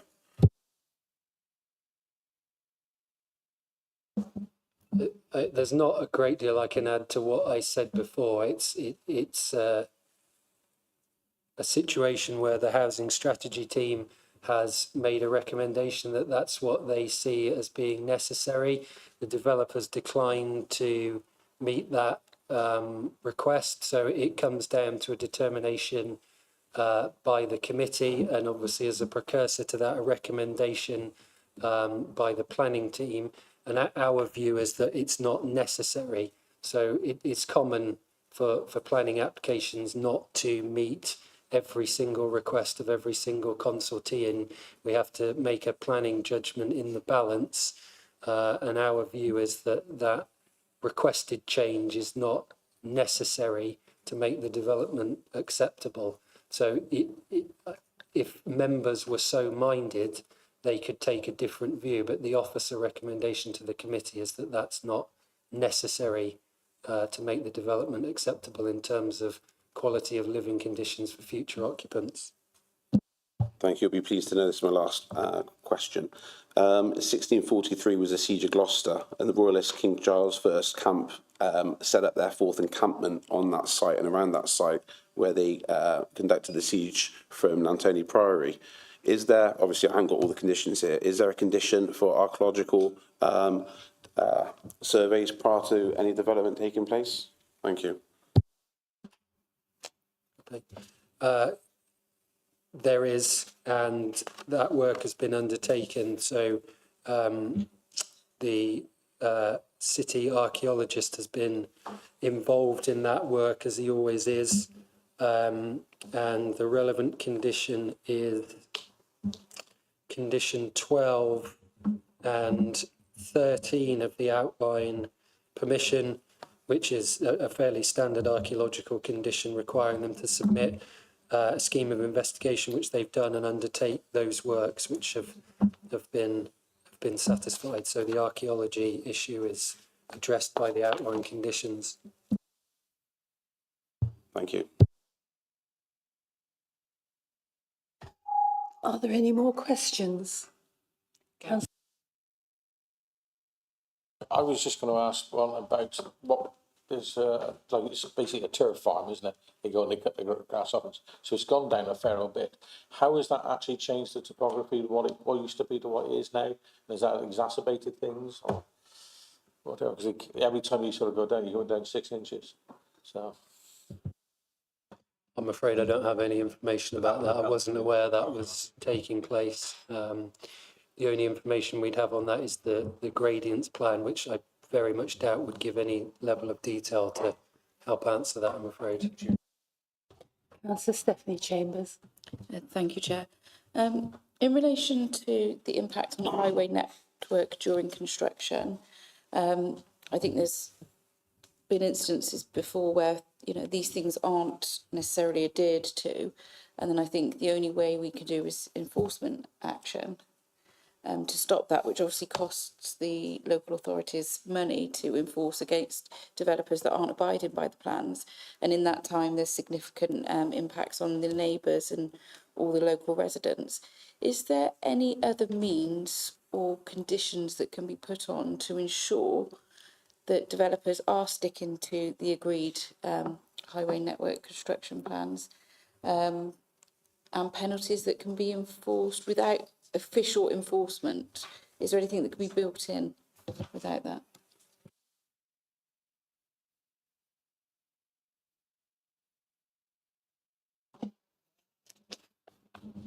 So I think the answer is really just that there is the condition, and if it were breached, then it comes back to enforcement, which I think you mentioned in the question. So there is a means to enforce it, which would be that if they submit details and we approve it, and then that doesn't happen, then, you know, the enforcement officer would potentially look into that as being a breach of condition. My view is that that matter has been set out by the inspector already, and that issue has therefore been satisfied by the wording of that condition. So I would suggest it's not appropriate to add anything in addition, because that matter has effectively been closed by the inspector in saying this is the condition that's necessary. But that doesn't mean that there's no power to deal with any breach of it. If it was apparent that they weren't sticking to the rules, it would be an enforcement issue for the enforcement officer to look at in the usual way. Yeah, I just think you end up playing cat and mouse all the time. Residents complain, we talk to them, they stop for a day, and it just keeps on going, and residents get impacted along the way. Through you, Chair. Yeah, it's a really good point, and it does happen more often than we want to. If there was a better way of dealing with it, then we would certainly be doing that. And if the planning inspector have attached that condition, then it shows that there's a consistent approach. It's all we've got really to as a mechanism to control those means. And we do end up going out on site and speaking to the developers on a daily, weekly basis at the start of the process. Invariably, they do fall in line eventually, we find, but it's a very good point. Thank you, Chair. Are there any more questions? Yes. Yeah, so I've got a question around traffic calming. So the original outline had an entrance and then kind of like a big O-ring kind of layout. This appears to be it's more of a core spine road, which I imagine with the volume of houses would have a lot of traffic. It's a long road. It's probably going to be, it's likely that you're going to get a lot of people speeding down that road. I can see from the plans there looks to be raised elevations at the junctions. I'm just wondering if that's enough of a traffic calming measure, and if there should be some form of meandering, as there have been in other larger developments, to slow traffic through the site. Through the chair. Well, you probably see on the plan there's raised tables basically shown at every junction along that main spine road. So that would obviously act as a measure of vertical deflection to slow people down.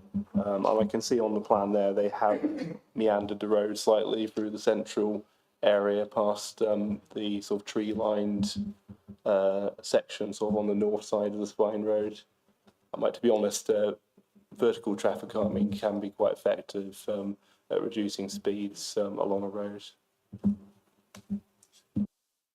Just a couple more as well. Near the entrance as well, it shows a small area of pathway coming down towards the traffic lights, but doesn't appear to connect down to the traffic lights. So can't quite just about see it on that one there. There is the path that comes lower down, but from the main roadway, could we insist that there be a footpath on both sides of the street down to the traffic lights, and also whether a crossing further up, such as a zebra crossing, or whether there's a I'm not sure what we call them, like just a standard crossing without on the drop curb crossing there for pedestrians to enter and exit. Yeah, so obviously this would have been covered at the outline stage, these details for access anyway. I believe you're referring to the shared path coming out in the south-west corner of the site near the traffic lights. And from colleagues, there is a connection on the outline plans, I believe, from that path down to the traffic light junction to give you access to cross over the roads at those signalised crossings. I think with regards to site access itself, there's also, again, on the outline, some drop curb. I think what the phrase you're looking for is a uncontrolled tactile drop curb crossing, which is basically just tactile paving either side of the road, and then the pavement drops down so you can make a decision to cross when it's safe to do so. And I believe there's some of them, again, shown on the outline plans probably, that show crossing points either side of the vehicle site access junction. Just to add and to confirm the context of that, the applicant has submitted what in effect is a draft Highways Act Section 278 plan. So that shows proposed works that are actually outside this application site and therefore not part of this determination, but it gives a clear indication of their intention. So the part that is within the access, as the highway officer has said, includes tactile uncontrolled crossings on either side of that access. But from this point here, which is the existing field gate, proposed to be a pedestrian gate, they're also proposing that the grass verge in between that point and the pavement on the edge of the junction actually be surfaced as well. So that would be part of the Highways Act agreement and therefore outside the scope of this application, but within the control of the Highway Authority to agree to, which would provide a pedestrian link out directly down on a pavement towards that junction. So it wouldn't be between this point here and this point here, which I think was possibly the point that you were asking about specifically, but you would have a pedestrian route ultimately out of here if those works were to be implemented.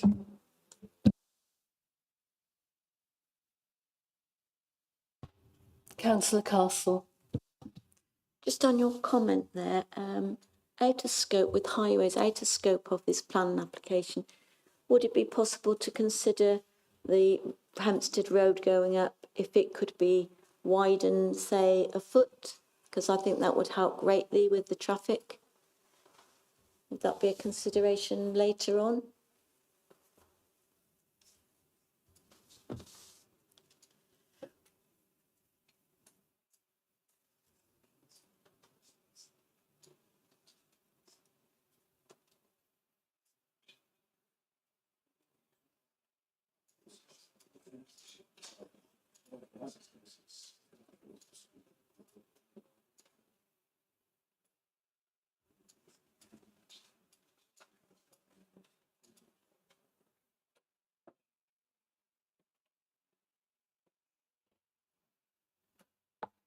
Sorry, so to answer your question, obviously we have an application here for reserve matters.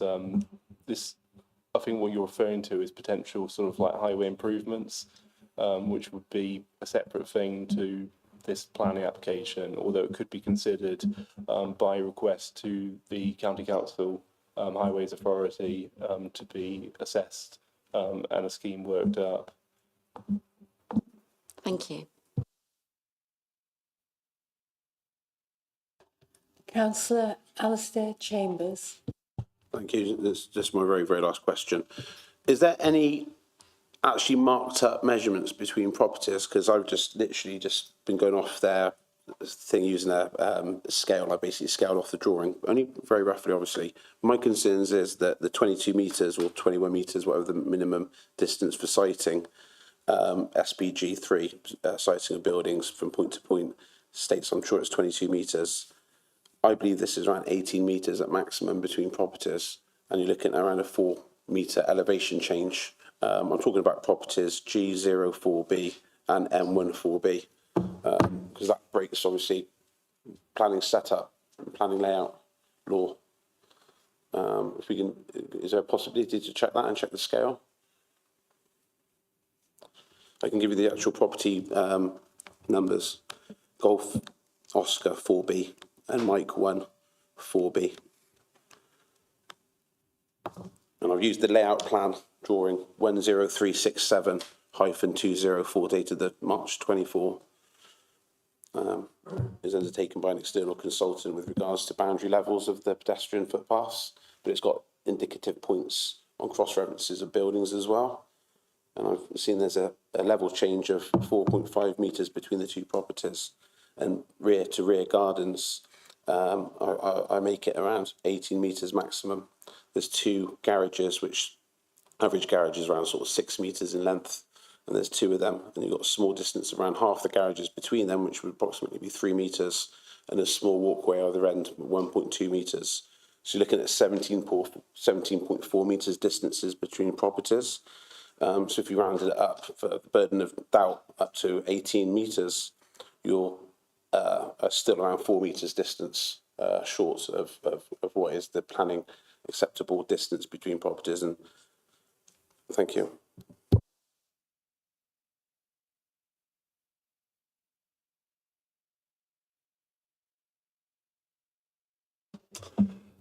So I can't scale off from the PowerPoint, I'm afraid, but I have looked at these in the assessment to try and get a sense of where the tightest relationships were in terms of separation. And as I mentioned before, there are some fairly substantial gradient changes between the properties in the steeper areas of the site.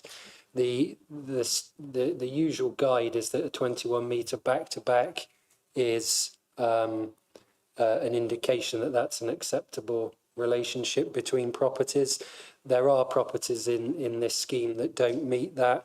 From my measurements, the back-to-back distances achieve at least 19.5 metres, with most 20 to 22, but they vary across the spectrum there. So again, it's one of those matters that, in my view, goes into the planning balance. So is every box ticked against the relevant guidance? No, but that's not uncommon.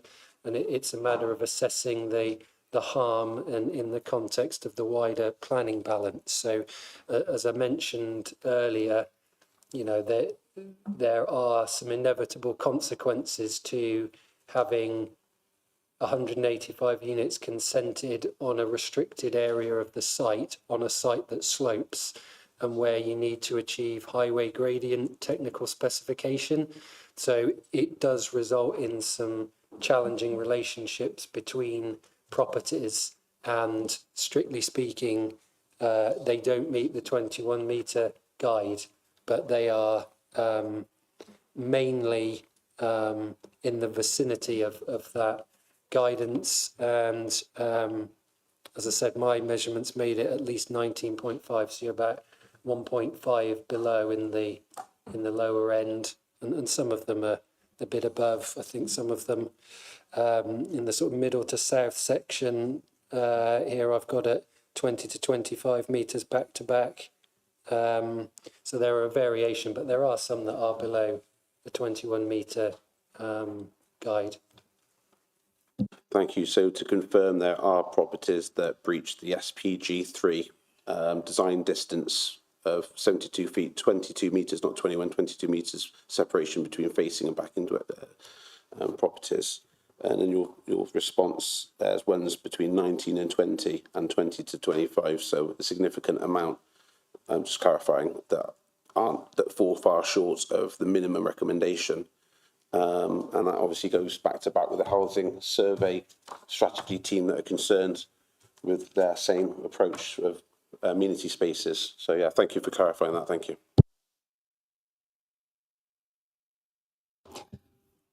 Councillor Jones, please. Thank you, Chair.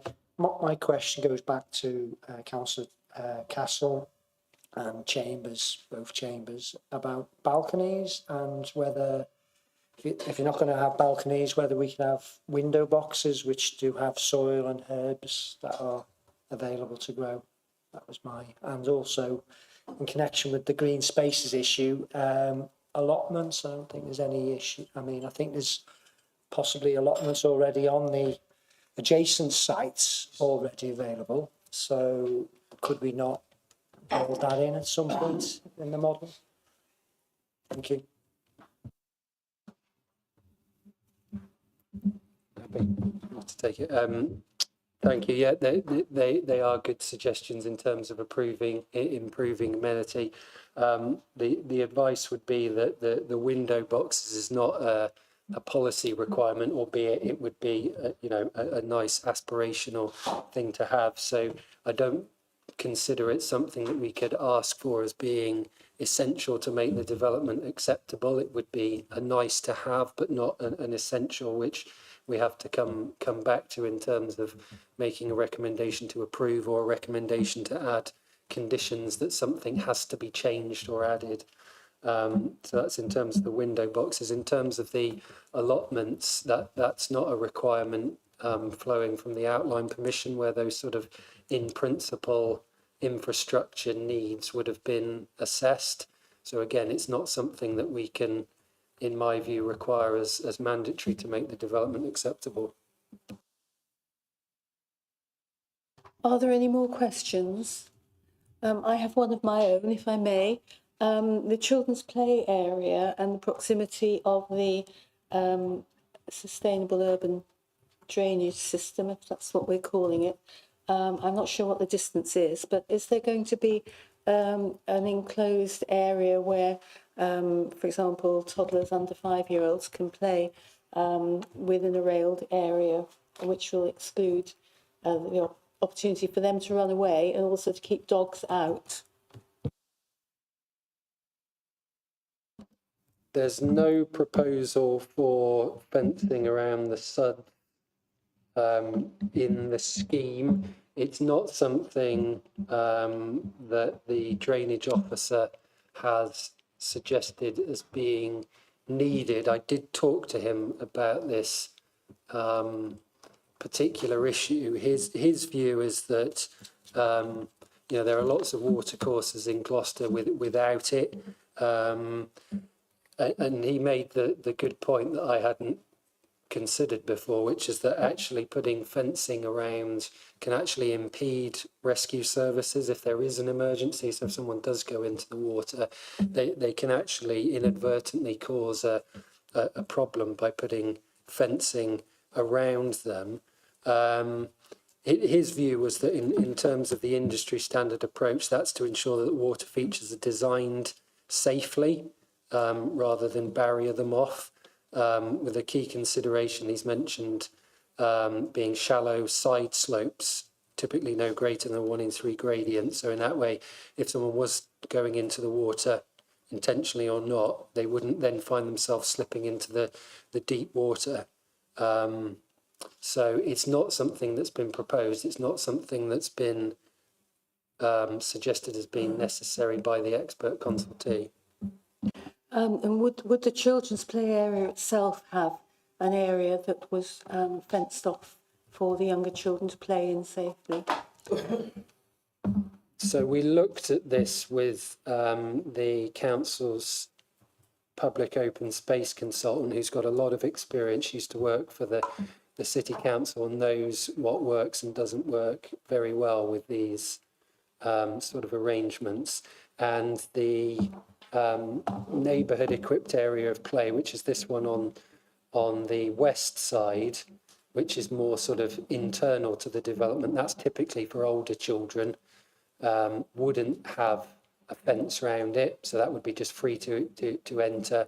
The one on the other side, which is both closer to the main road and typically for younger children as a locally equipped area of play, would.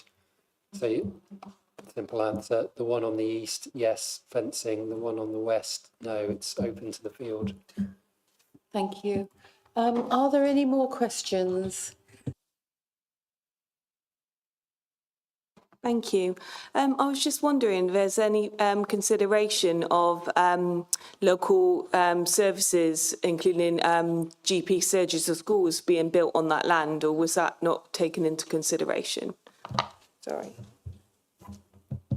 That was considered at the outline stage. That would typically be a in principle matter to consider at that stage. So there was no requirement for GP surgery, but there are contributions to other infrastructure set out in the legal agreement. So this is just given for context, so this isn't relevant directly to the consideration of the reserved matters at hand today, but just for members' reference, I think I've got this in my notes somewhere, bear with me.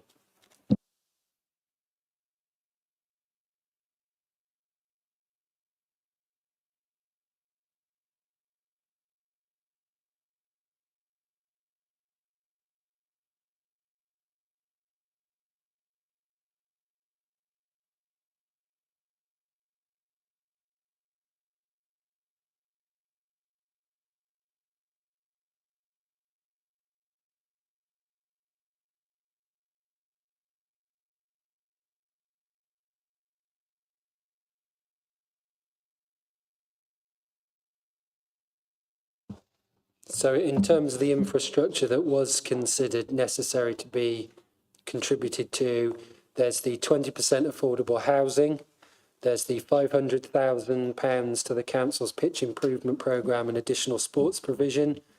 There's the open space on site, so this is just listing all the infrastructure that was considered necessary. The play areas, which we've set out, a financial contribution of £3,000 to the county council for improvements to uncontrolled crossing points further up Hempstead Lane, financial contribution to Gloucester Library, and a contribution to secondary education, and then a monitoring arrangement for the travel plan. So that encompasses all the infrastructure contributions that need to be made. So it was looked at the outline stage. The GP issue wasn't considered necessary, but all those other ones that I just listed were, and they're secured in the legal agreement. Thank you. Are there any more questions? I think we can move on to a discussion now. Councillor Lewis. Thanks, Chair. There are problems with this site, definitely are. But I think the word that came out from Adam was balance. On balance, is it better to have it, or on balance better not to have it? And is some of the things like Alistair was saying about the distances, it's not perfect, but what a state is, to be perfectly honest. I think with the suds down at the bottom, you were mentioning that, we have them in quite a lot of them, and they're not always full, should we say, at the very least. So they would be actually adding to the actual play area, should we say. So I've got no problems with them. I understand where the residents are coming from, because once you've had a green field out the back, you want a green field out the back. In regard to the boundaries, you remember Councillor Morgan? He had a big field out the back, now he's a housing estate. He has got one of the built-up walls and whatever. It doesn't look out of place, to be perfect. He's actually quite grateful because his climbing plants climb quite nicely. So it's one of those things. I mean, I've got some reservations about down at the bottom, getting in and whatever. With the construction traffic, I think that they need to be held accountable. They don't go through the village at all, ever. And if the residents could take pictures of them, we can get them enforced and whatever. On consideration with everything, I will be voting to actually accept it. But I have my reservations, but on balance, I will accept it. Councillor Stephanie Chambers. Thank you, Chair. As with my question, I do have some reservations on the mix of the affordable housing. I do feel it is clustered, and I'd like to see a better mix, although it does overlook a lot of the greenery, which is good. On the issue of balconies, I think it's not only the outside space of a balcony, but we've got issues within our city, as every city, with older stock having damp and mould problems, and people generally not having the air and washing their clothes and nowhere to dry them. So, balconies do provide a bit of space to dry some clothes effectively and not cause damp and mould issues, which are, hopefully these are designed better than some of our older stock, but they still will get condensation problems with drying clothes. So I think balconies, I would like to see, planning policy change going forward, and maybe we introduce some balconies. But other than that, I think the scheme does provide some good affordable housing, some larger properties, and it also provides a good mix of other houses that people in our city and further afield, need to keep this city, keep our children somewhere to live. So, as Councillor Lewis said, on balance, it's not ideal. There are problems with the scheme, but it does provide much needed housing within our city. Councillor Alistair Chambers. Thank you, Chair. As mentioned by the previous two councillors, there is a housing crisis in Gloucester. We do need housing, although that shouldn't be a matter to determine. We do need social housing, and we're a city that's growing, and there's always going to be growth. We all live in houses. They would have had to have been built at some point. However, the word not ideal has been said by everyone that's spoken, and you can make something ideal, and how to make something ideal is not overcrowd it and not densely populate it. If you look at the street scene and adjoining roads, each house, you can see there, if you look at the gardens on the map, you can see there's gardens 4 or 5 times, and that developments fit 6, 7 houses in the same plots as a house that's got that in a garden. It's developers maximising profit for the detriment of the local community and the residents. I say that as a matter of fact, as the housing strategy team of this council have said, it's not adequate and it's not fair for those of us that are deprived in our city to be subjected to areas unfit. Strategic housing said it's their words. Private outdoor amenity space being included for all affordable apartments as a minimum. So some of them haven't even got an outdoor space. You've got COVID, what are they going to do? Sit in the corner? And there is going to be pandemics coming forward.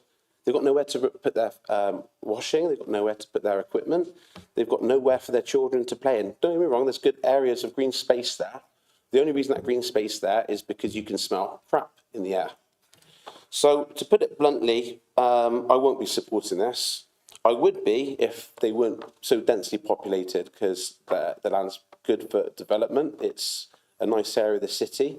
People would love to fit there and live there. But at the end of the day, the housing strategy team, that's the housing strategy team for this council, have said the proposal has not adequately addressed the issue of private amenity space on the apartment blocks.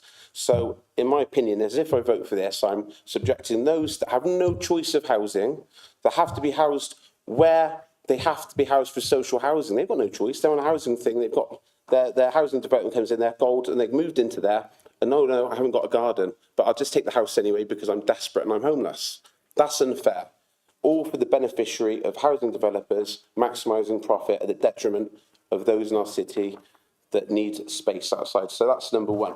Number two, there's housing strategy guidelines for a pure purpose that we don't take light from people's gardens. We don't overlook gardens. When you've got, history shows us that when you've got properties that's so heavily densely populated with no space for people to enjoy and relax in and enjoy the summer that's coming out, apart from opening their windows, you are going to have people that are hot, bothered and upset. Social housing that does not have amenity space and open space will get issues, and there will be antisocial behaviour as a result, direct as a result of this. SPG Site 3, citing a building, states a minimum of 22 metres. That's done by Worcester City Council. I've just looked at their documentation. We've got places in here of 17.4 metres on my basis and my measurements, and the officer has advised at 18, 19 and 20.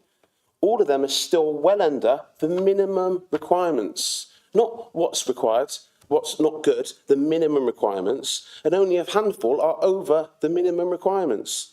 Not only that, the properties that are nearer than they should be, back to back, are also taller than me, 7 foot higher in your face. So imagine you've got a smaller space between you and the house below, and yet the house starts here in your garden. There, that's the bottom, that's their porch entrance, that's their slabs there, and your garden's there on the carpet.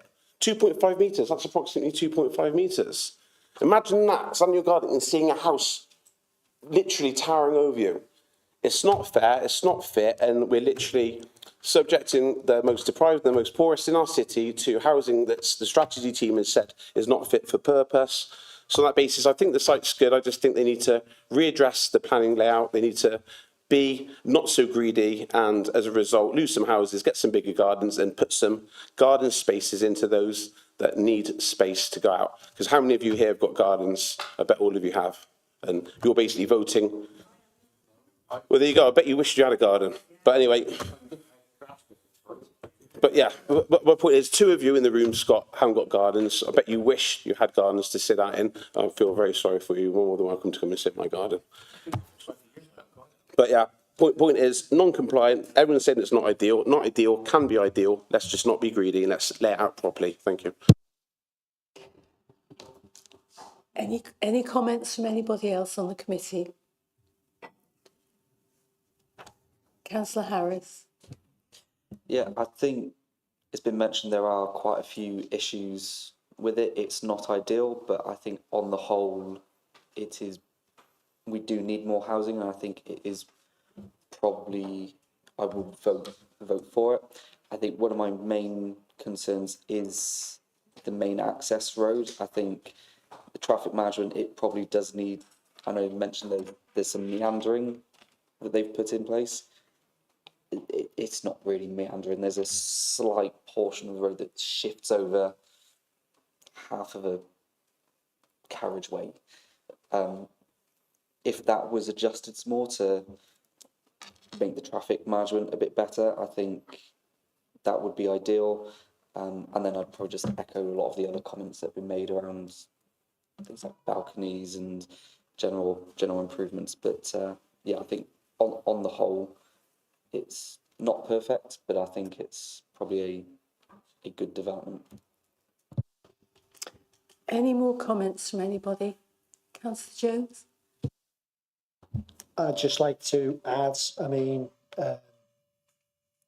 active travel, trying to get 50% of people walking, cycling or bus into town from a 3 mile radius. I mean, obviously the emphasis on cycles is really good, but, you know, guaranteeing so many car bays and electric vehicle points, good, but car bays, I'm a bit hesitant about the fact that you're going to allow 2 or more bays and for more people to come into the area.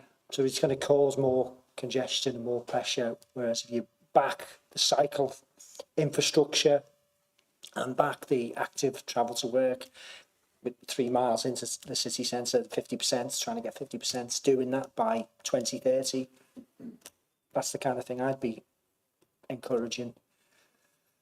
Thank you. Thank you. Anybody else? Councillor Castle. I'd just like to say in general, I back what Councillor Lewis said.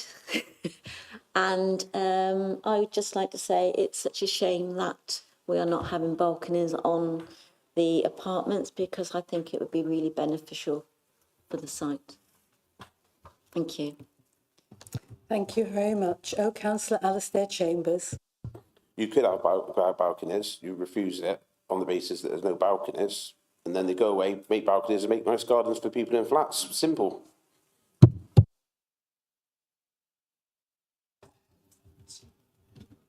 Councillor Lewis. I'm sorry, that's just wrong. You know as well as I, this has already been to the inspector. What are the, if we refuse this, what are they going to do next? They're going to go to the inspector, balconies be out the window, and everything else will be, all the conditions, they don't have to put any conditions on there. So be careful what you wish for, and don't drop the council into a £100,000 bill trying to find something that is not worth it. Thank you very much. Are we all finished? So vote, you're saying vote for development that's overcrowded, not fit for purpose, not ideal, because it might save the council some money, okay. For the detriment of the people living there, okay. All right, cheers, Andy. Right, we're going to put this to the vote now. Oh, So Councillor Stephanie. Sorry, Chair, we just... Councillor Stephanie Chambers. Thank you, Chair. And it might not be something that can be addressed now, but maybe it was a question, but were all options exhausted with the applicant, or would they be susceptible if it was deferred to look again at it? Thank you very much. So we need a proposer. I propose to refuse planning subject to re-evaluation of the layout, if anyone likes to second me. So the development, so my proposal would be the development will go ahead subject to more garden space or subject to green spaces for those left in flats. If anyone wants to second me, I'd appreciate it. Is anybody seconding Councillor Alastair Chambers? Sorry, we'll need... Okay, planning ground is, it does not fulfil the light requirements, and it's in breach of public and private space because it's well under the minimum legislation of 22 metres by pretty much over 15% out of planning guidance. And obviously there'd be light implications as a result, so it's breaching on light and space guidance and street scene. So that's the refusal basis on those 3 points, which are valid material claims. G3? SG3, SPG 3, siting of buildings. 22 metres minimum back to back. So I'd appreciate it if anyone could...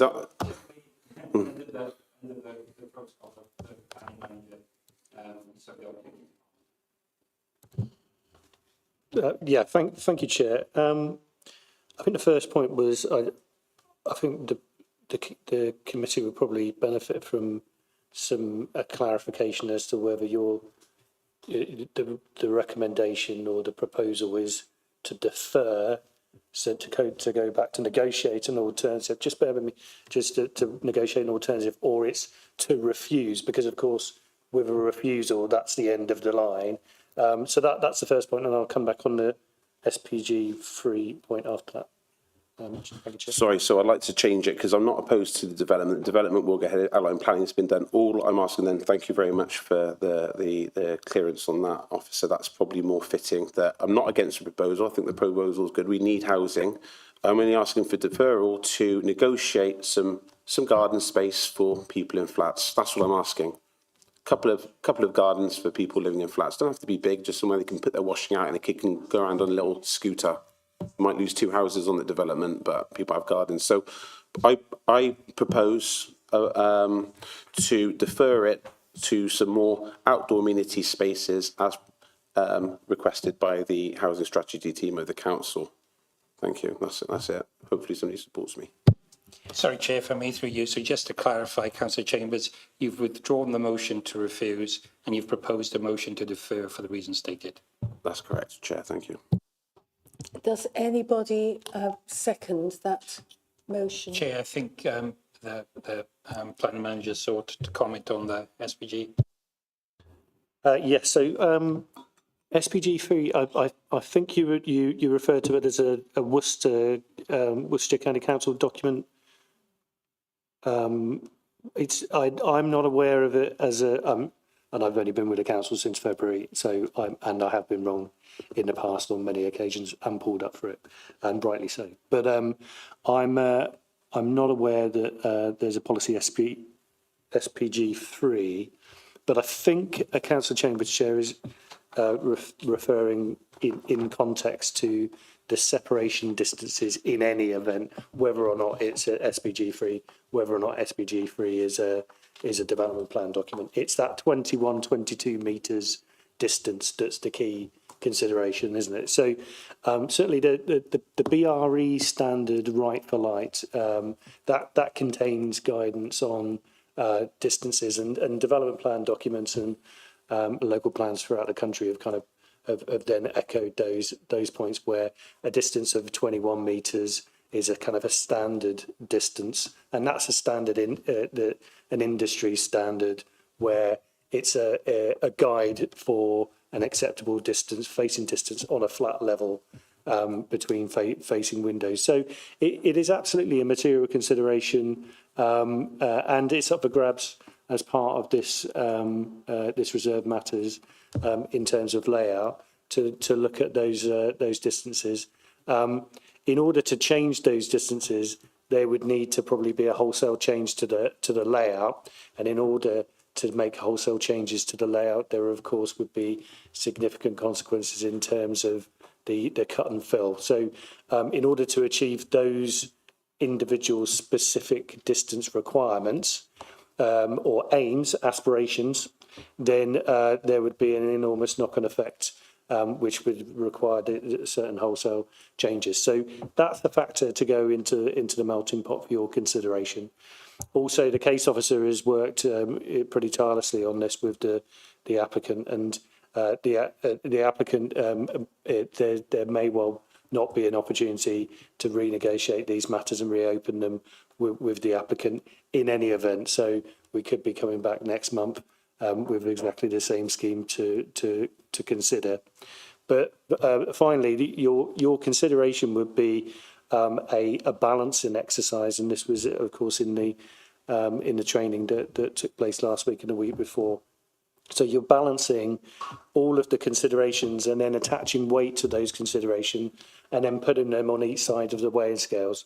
So what you need to consider with those distances is where they're falling short, how far they're falling short, and the numbers of units or the percentage or the amount, the proportion whereby they're falling short, and then how much of that, how much weight you're attaching that as a consideration, and then put it with all of the other considerations against the scheme, and then weigh them up against the considerations for the scheme. So I just wanted to give you some kind of context just to assist. Thank you, Chair. Thank you for the things to clarify for that. Yeah, I've just checked. I've checked various other councils, Worthing as well, and it says the legal distance is 22 metres, minimum requirement between facing principals between windows in order to retain sufficient privacy and also to allow light to enter such windows. So normal properties, this is why I'm doing this proposal. Normal properties have to be a minimum of 22 metres away. Yeah, these ones 18 in some cases, 19. Yeah, so if it's 22, 10%'s 2.2, so you're going down to, and it's 18, so it's like 15%. And not only that, you're going at 2.5 metres higher. Yeah, so when you've got the light here and you've got the house 2.5 metres higher and nearer, it's obstructing more light into the garden. So my proposal still is to defer, subject to material changes, and that's only going to be a layout to allow larger gardens in flats. So that's it. Hopefully somebody can consider that and support larger gardens and gardens for people in flats. Thank you.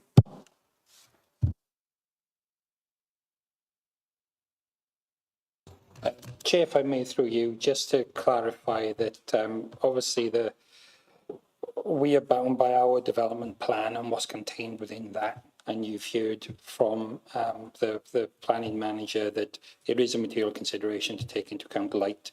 I just wanted to be clear for the record that we're not taking into account another authority's policies. That's all. Thank you. Chair, so we have a proposal. We'd be looking for a seconder and then a vote, please. Okay, can I just ask a point of clarity from Councillor Chambers? The slope of the land is down towards the south, and the higher houses are up the slope, and the sun is in the southern part of the sky. I'm trying to understand how the higher houses are casting shadows on other properties. There would be a point, the Spinell's access with regards to lights, and there will be a point, even when you get like longer days there, that the sun comes around and there will be an element of light that's missing. That's why there is standard minimum tolerances on distance between houses, which this breaches by 15%. So that's why I obviously you've got standards, and I can't go vote against 15% below the minimum requirements, not requirements, minimum requirements. So we're going well under what's minimally required. Thank you. So we have a motion proposed. We need a seconder. Is there any seconder for that motion? There's no seconder. That motion fails. So we move to the officer recommendation. We move to the vote on the officer recommendation. Those in favour of the recommendation. So can I have a proposer? Councillor Lewis propose a seconder, please. Councillor Harris second. Thank you. And the vote, please. So all those in favour? 1, 2, 3, 4. All those against? 1. All those abstaining?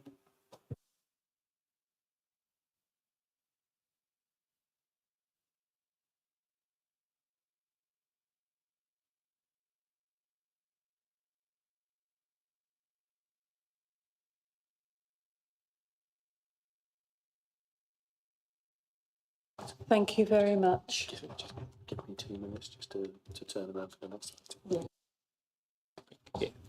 item. We need to get our councillors who are sitting out back in the room.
planning proposal for work on a property in Furlong Road. Are you presenting this application? Thank you very much. Thank you, Chair. I'm presenting this application on behalf of the case officer who's currently on leave at the moment. So this is an application for a single-storey rear extension at 20 Furlong Road. Here is the site location plan. As you can see, it's a regular Victorian street with kind of linear settlement pattern, lots of semi-detached houses. This is an aerial photograph from above. You'll note that the house has kind of got an L shape, which is quite important coming up. And then this is a photo that the case officer has taken from the street. Access to the site is where the bike is on the side. So there's a pedestrian access, but that's the access to the rear of the site, which is quite an important factor, just to answer a question if it does arise about possible construction issues and various other things. So this is the block plan, which shows, it's very similar to the site location plan, but it shows the proposal, the single-storey extension shaded there as a rectangle. This is existing on the left and proposed on the right ground floor plan. You'll see the difference there. The proposal is to infill that kind of section in the L shape at the rear, side rear, to create additional ground floor accommodation. This is existing and proposed elevations. You'll see on the left-hand side that there's a change, although you can't really see the proposal without then comparing it to on the right-hand side, that side elevation. You can see at the top, at the rear, you've got the existing window door and then window arrangement, and then we've got the to the bottom, we've got the infill single-storey extension with the 3 roof lights. And then if you look then to the left, you can see that in context then what is proposed is a single-storey lean-to extension. And then some photos of the site there. So this is obviously taken in the rear garden, looking towards the dwelling. You can see that infill arrangement. The existing lean-to with the patio doors is to be removed as part of the proposal to be replaced by that single-storey extension. And this is taken from the neighbour's garden at number 18 Furlong Road. So you can see, looking across, just bearing or just turning your head to the right, you can see there over the fence, that's where the single-storey extension would be located. And then you can see the relationship then to the neighbour at number 18.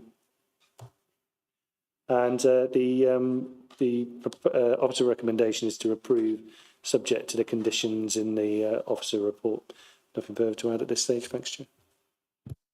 Thank you very much. We have a question from Councillor Lewis, I can see. Yes. Oh, yeah, sorry, yes. I'm sorry, yes, we have a public speaker speaking against the proposal. This is Eunice Goga. Thank you. You'll have 5 minutes. Do you want a 1-minute warning? Yes, thank you very much. Thank you. Okay, thank you, Chair. Thank you. So, just very briefly, just to confirm, my name is Eunice Goga. I'm speaking on behalf of my mother, who is the owner and resident at number 18. She's been resident there for 38 years, a widow. And for the record, we are objecting to the proposed extension to number 20, and I'll sort of set out the various reasons for that. You've been given the details here. One of the things that the officer has not said, and I draw your attention to 2.1 in the officer report, which states that a separate application for lawful development certificate has already been submitted by the applicant, which has been granted.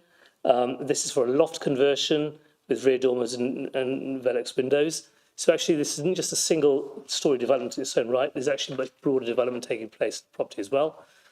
That particular element, we will be making a formal complaint about the fact that the officers did not follow due process. With regards to that, we are also thinking about further legal advice in relation to this wider development, because that dormer approval does have an impact in terms of light and privacy, side construction looking onto number 18 Fulham Road, and does have an impact in terms of lighting as well. And those photographs were shared with the officer on a site visit. Notwithstanding that, I'll move on to the wider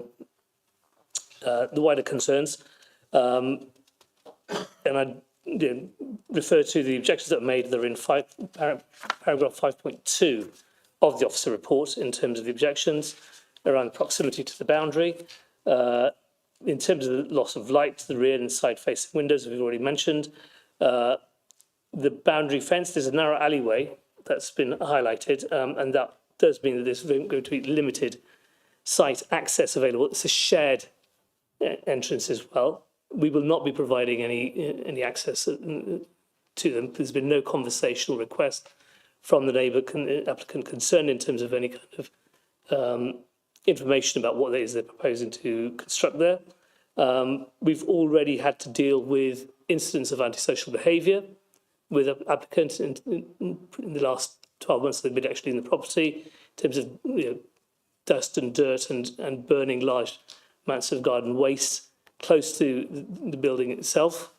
So we have significant concerns about what has been proposed, partly because of previous history, failure to actually even communicate and just share the information about what's happened. My mother is 78 years old. She's relatively frail, and therefore, as a result of what's been proposed, we have serious reservations about what has been set out, and object to the actual reports that's been said. I will also I take particular issue with paragraph 6.17, which at the bottom of that paragraph says, and if I quote it correctly, it talks about the overbearing and overshading on the patio, but it says, furthermore, the property benefits from considerable rear garden when considered in its entirety. Number 18's private amenity space is sizable. Essentially, what it's implying in the officer report is that the old woman can go and bugger off at the bottom of the garden and enjoy her light down there and privacy down there. That is not acceptable and demonstrates a lack of context, empathy, whatever you want to call it, in terms of the reporting. Why should somebody have to put up with dust and dirt and smell and noise in her own garden and be told to that actually she has to just put up with it and move to the bottom end of the garden while that's all taken care of? Furthermore, this is a 4-bedroom property. 1 minute, sir. Thank you. 4-bedroom property with the proposal to actually build into the loft to create another 2 bedrooms.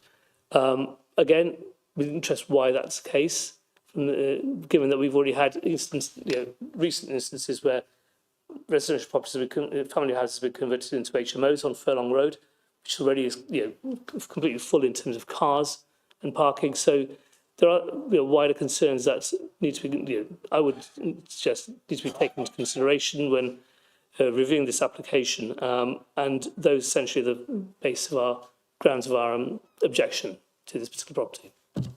Thank you. Thank you very much. Do we have questions? Councillor Lewis is first in line. Thank you. This dormer, does that actually affect the height of the building at all, or any overlooking? Because it's a dormer, presumably have a dormer window with a straight flat roof one. So through you, Chair. So there were 2 applications.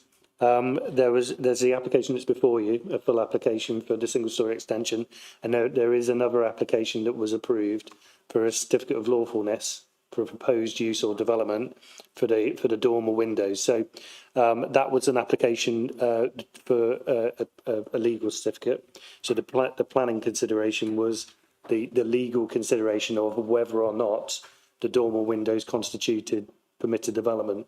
So the case officer took a legal judgment that the dormer window is permitted development and so therefore doesn't need planning permission. And then in terms of the scheme, the council scheme of delegation, because it's a legal judgment, then the council has given delegated authority for the officers to make the decision. So looking at all of those things together, the dormer window is part of a different application, which of course has been approved. It didn't come before the members in line with the council's adopted scheme of delegation, and so isn't a planning consideration, or it's a planning consideration because it's a planning approval, but of course the approval is stating that the dormers are permitted development. So in any event, the dormers don't need planning permission. So my advice is that you could attach limited or no weight to them as a consideration. The gentleman had said about HMO. I mean, obviously it's a 4-bedroom house, you stick 2 dormers and you've got another 2 bedrooms. So that makes it a 6-bedroom house. And if you put an extension on the back again, does that make it a 7-8 bedroom house? Good point. So I would like clarification on that. Yeah. As to who's going to be living there and what's going to be stored there or whatever. Because I just think we need to have that clarified. But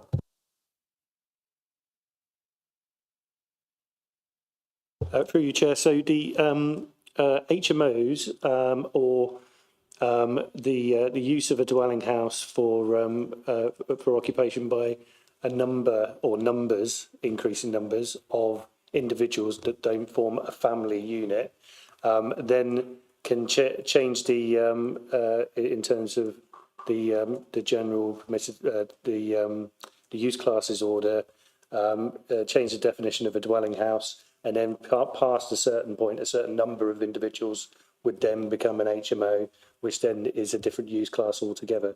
So if the and I'm looking hypothetically, the house was to be used by a number of individuals, dependent on that, or occupied by a number of individuals, dependent on the numbers of individuals, it may then constitute a material change of use. If that's the case, then the council would invite a planning application that would then come before you, and then you could consider it, or it could be determined under delegated powers. But at the moment, of course, the proposal in front of us is a single-storey extension. And then and it's also worth noting that the floor space proposed as part of the single-storey extension isn't to provide additional bedrooms. So there's no suggestion at all that the proposal would result in additional occupiers. That would be my advice too. Thank you, Chair. Councillor Stephanie Chambers. Thank you, Chair. The gentleman that had an objection, he mentioned things about the conditions of the building work being carried out. Could those be conditioned? I know there's always going to be an element of dust, but timings and work timings, could a condition be implemented so work can only be carried out within certain times? Chair, it certainly is a condition that is attached to the planning approvals. I suppose if you look at the tests that are required, a condition is required to pass, the 6 tests in the MPPF. One of them is reasonableness. So is it reasonable to attach a condition for a construction management plan, which is the kind of thing that you'd probably be looking at, which would include times of construction processes and various other things. Would it be reasonable to do that for a single-storey extension for a development of this type and size? Normally with a large-scale, a major development, then it of course is reasonable to do that, because the impact on local residents is something that would need to be kept in check. But it's worth noting that these normal impacts, I say normal, the impact of noise and the other amenity issue considerations that are associated with construction sites are normally controlled by environmental health legislation rather than the planning system. So that's actually the best place to control issues related to noise for construction sites. Nevertheless, planning authorities do attach those conditions. So it can be done, and certainly it is done, but my advice is it probably wouldn't be reasonable to do it because of this scale of development. Councillor Hyman. In paragraph 6.16, I'm a bit concerned at the wording that the extension will not be unduly overbearing. Does this infer that there would be some element of overbearing? Reading the report as a whole, it seems this has somewhat been addressed, but can you assure me this is not a matter for any real concern? And what would happen if planning permission was granted and there was a breach in regards to the development? I note we are short of planning enforcement officers, and it is my understanding that breaches of planning legislation elsewhere are difficult to enforce at this time. Chair, so there's a couple of points, and please remind me if I miss any of them out. The first point is in relation to the officer's report and the officer's consideration of the amenity impact. So the kind of overbearing and loss of light and the presence of the extension in relation to the neighbour. So the officer has concluded that the development is acceptable in that respect, and my conclusion is, and I obviously signed off the report, is that this is a relatively modest extension. I'm not entirely clear why it isn't permitted development. I know the officers at Gloucester City Council consider permitted development in a certain way, and it's an arguable point. But there is an argument another way to say that it could actually be permitted development. But certainly, as an application before you, I would say that it doesn't create harm to the neighbour's amenity, certainly, and I would be very satisfied that, you know, if I was to defend that position in an appeal. Now I've lost my train of thought on the second point. Sorry, it's the second point again. The fact that I understand we're short of planning enforcement officers. So what if there was a breach of any of the conditions? Would we have the staff to be able to go and do the enforcement? Yes, yeah, thank you for reminding me. So I can't comment on the enforcement resource that we have, but certainly if the applicant builds the development not in accordance with the approved plans, then if there is expediency to take enforcement action, then the council would be obliged to do so. I can't really comment any further than that. Probably wouldn't be appropriate to. Are there any other questions?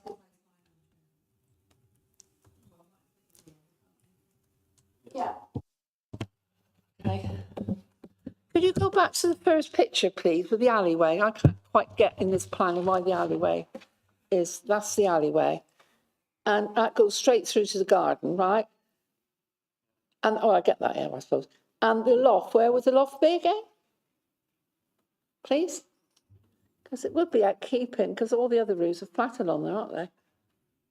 So, Chair, just to remind members that the application for the loft conversion was approved. In 24 in May, yeah. Was approved, yeah. Yeah. So that's just trying to get a isn't a picture material of it, yeah. consideration, yeah. But just you know, to answer, just for argument's sake, to answer your point, the dormer windows would be located, I believe, on this. So if you're looking at the right hand side elevations, they would be on those roof slopes there, and on the left hand side there would be one on that roof slope. So there, so it's in the kind of the rear roof slopes. And also the loft extension. How big would that be again? But I know where I'm coming from. That then, how big would it be? Because going back to Councillor Lewis's first question. How's the entry? Well, how's that done into the loft? Please, because yeah, I would advise you to steer away from the loft conversion altogether, because I don't think it's a consideration that you should be attaching a great deal of weight to, if any. Okay, right then. I'm going to pass on that one. Councillor Alistair Chambers. So the footpath's not obstructed at all, that stays open. That's correct, isn't it? and it's just an extension to, as you walk down the footpath, there'd be the part on the left, and it's just single story, part pitched roof, just on an angle, yeah. And then there's Veluxes. So if I stood in the garden and looked up at the next door neighbours, in that area, I could still look up and see the property. Yeah. If that makes sense. Yeah, I think I follow. So there was a point in relation to firstly, in relation to the pedestrian access. So the pedestrian access at the side wouldn't be altered, it's proposed to be altered. But certainly in terms of the view of the extension from the neighbour's side, so in the bottom right photo, that would be what number 16 would view when they come out of their back door. Obviously, if they then walk down the garden, then they'll be able to see the bottom left elevation as well. So with regards to privacy, this is just me thinking out, you've got the 3 Veluxes, which if you stood in that area anyway, you'd be able to see each other regardless. Yeah. And then they're losing 2 windows and a door with glazing anyway, looking to the neighbours, in essence. They're losing immediate so I stood in that extension. You're losing the windows where you're looking out to the neighbours. It's only through the Veluxes. So if anything, there'd be more privacy on that basis, I would have thought. Yeah, I absolutely agree. Yeah, that's a good point. Are there any more questions? Materials would just be like imperial bricks, because they're not metric. And slate, normally slate roofs around there, isn't it? Victorian construction, sort of 1890s. In keeping with that road. Would that be on the conditions? Yeah, so condition 3 requires the facing materials to match those of the existing building. So that's the requirement of the applicant is to provide a material that matches the existing brick. And very last question. I think you cleared this up before, but just to confirm, if they went for a HMO in the future or student lettings, they'd have to apply for relevant licences regardless. Yes, but above a certain number that don't constitute a family, then there's a licensing requirement, and then above a certain, I can't remember the number, 7, thank you, above 7, then it falls into use class C4, and then that's a material change of use. So we'd invite an application for that. Yeah. Sorry, I should say that's 7 and over, so above 6 actually.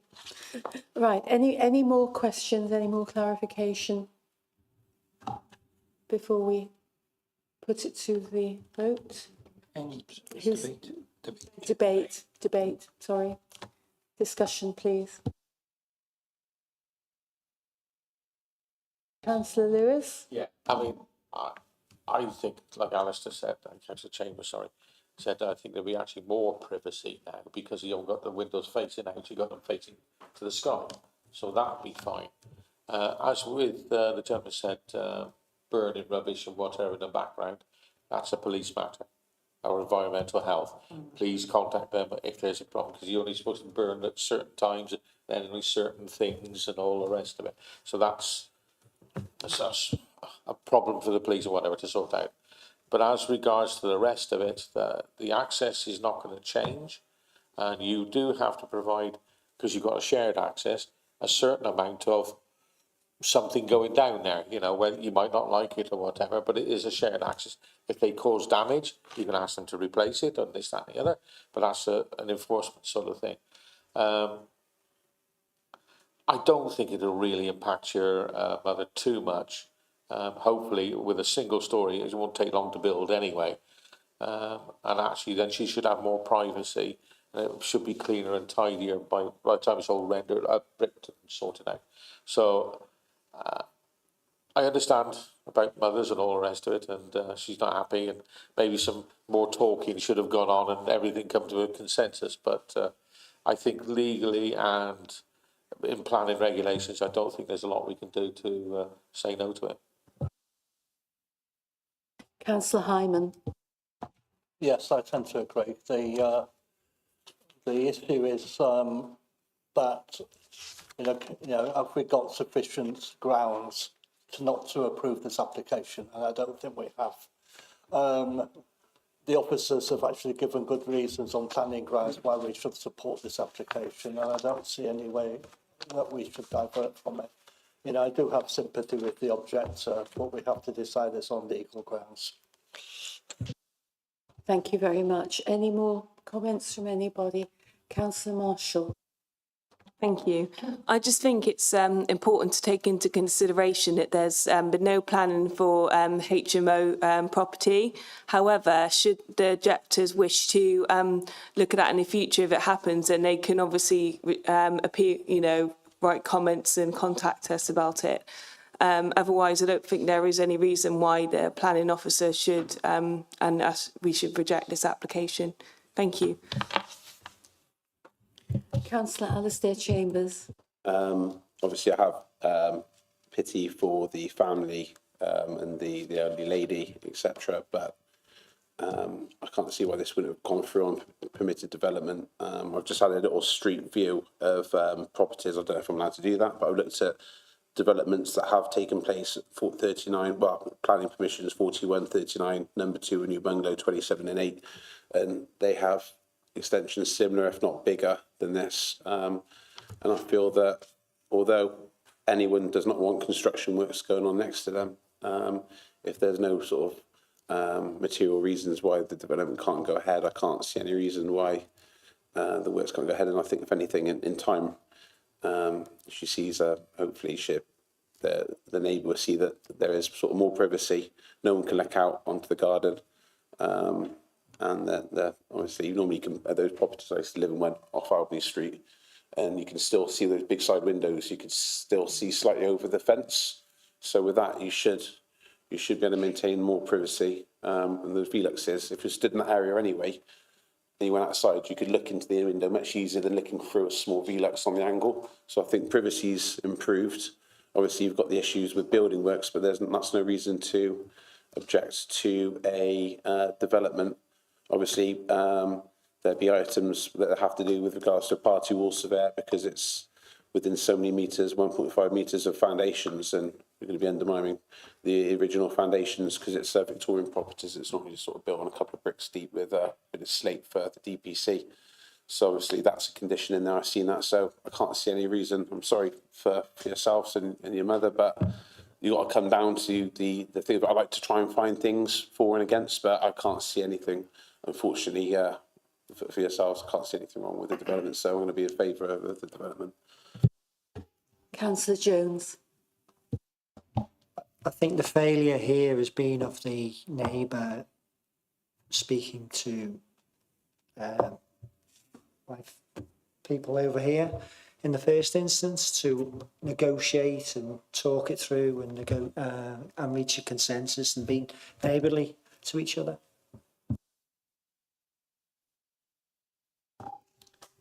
Are there any? Our main thing is,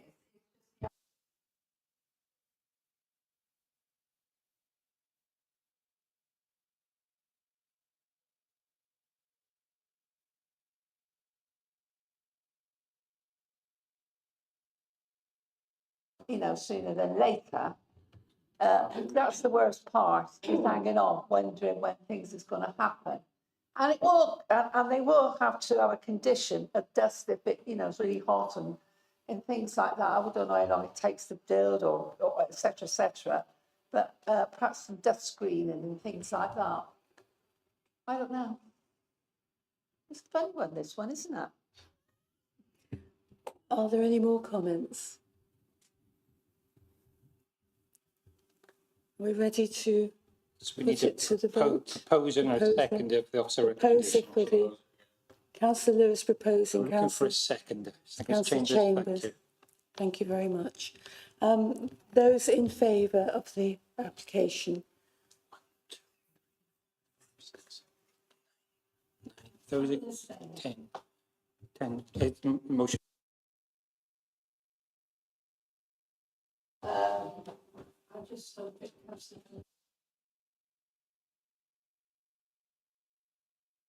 Thank you very much. Motion's carried. I think that completes the meeting. No, Chair, there's on the agenda, we still have on the agenda. Delegated decisions. Yes, that's correct, Chair. Thank you. We have delegated decisions.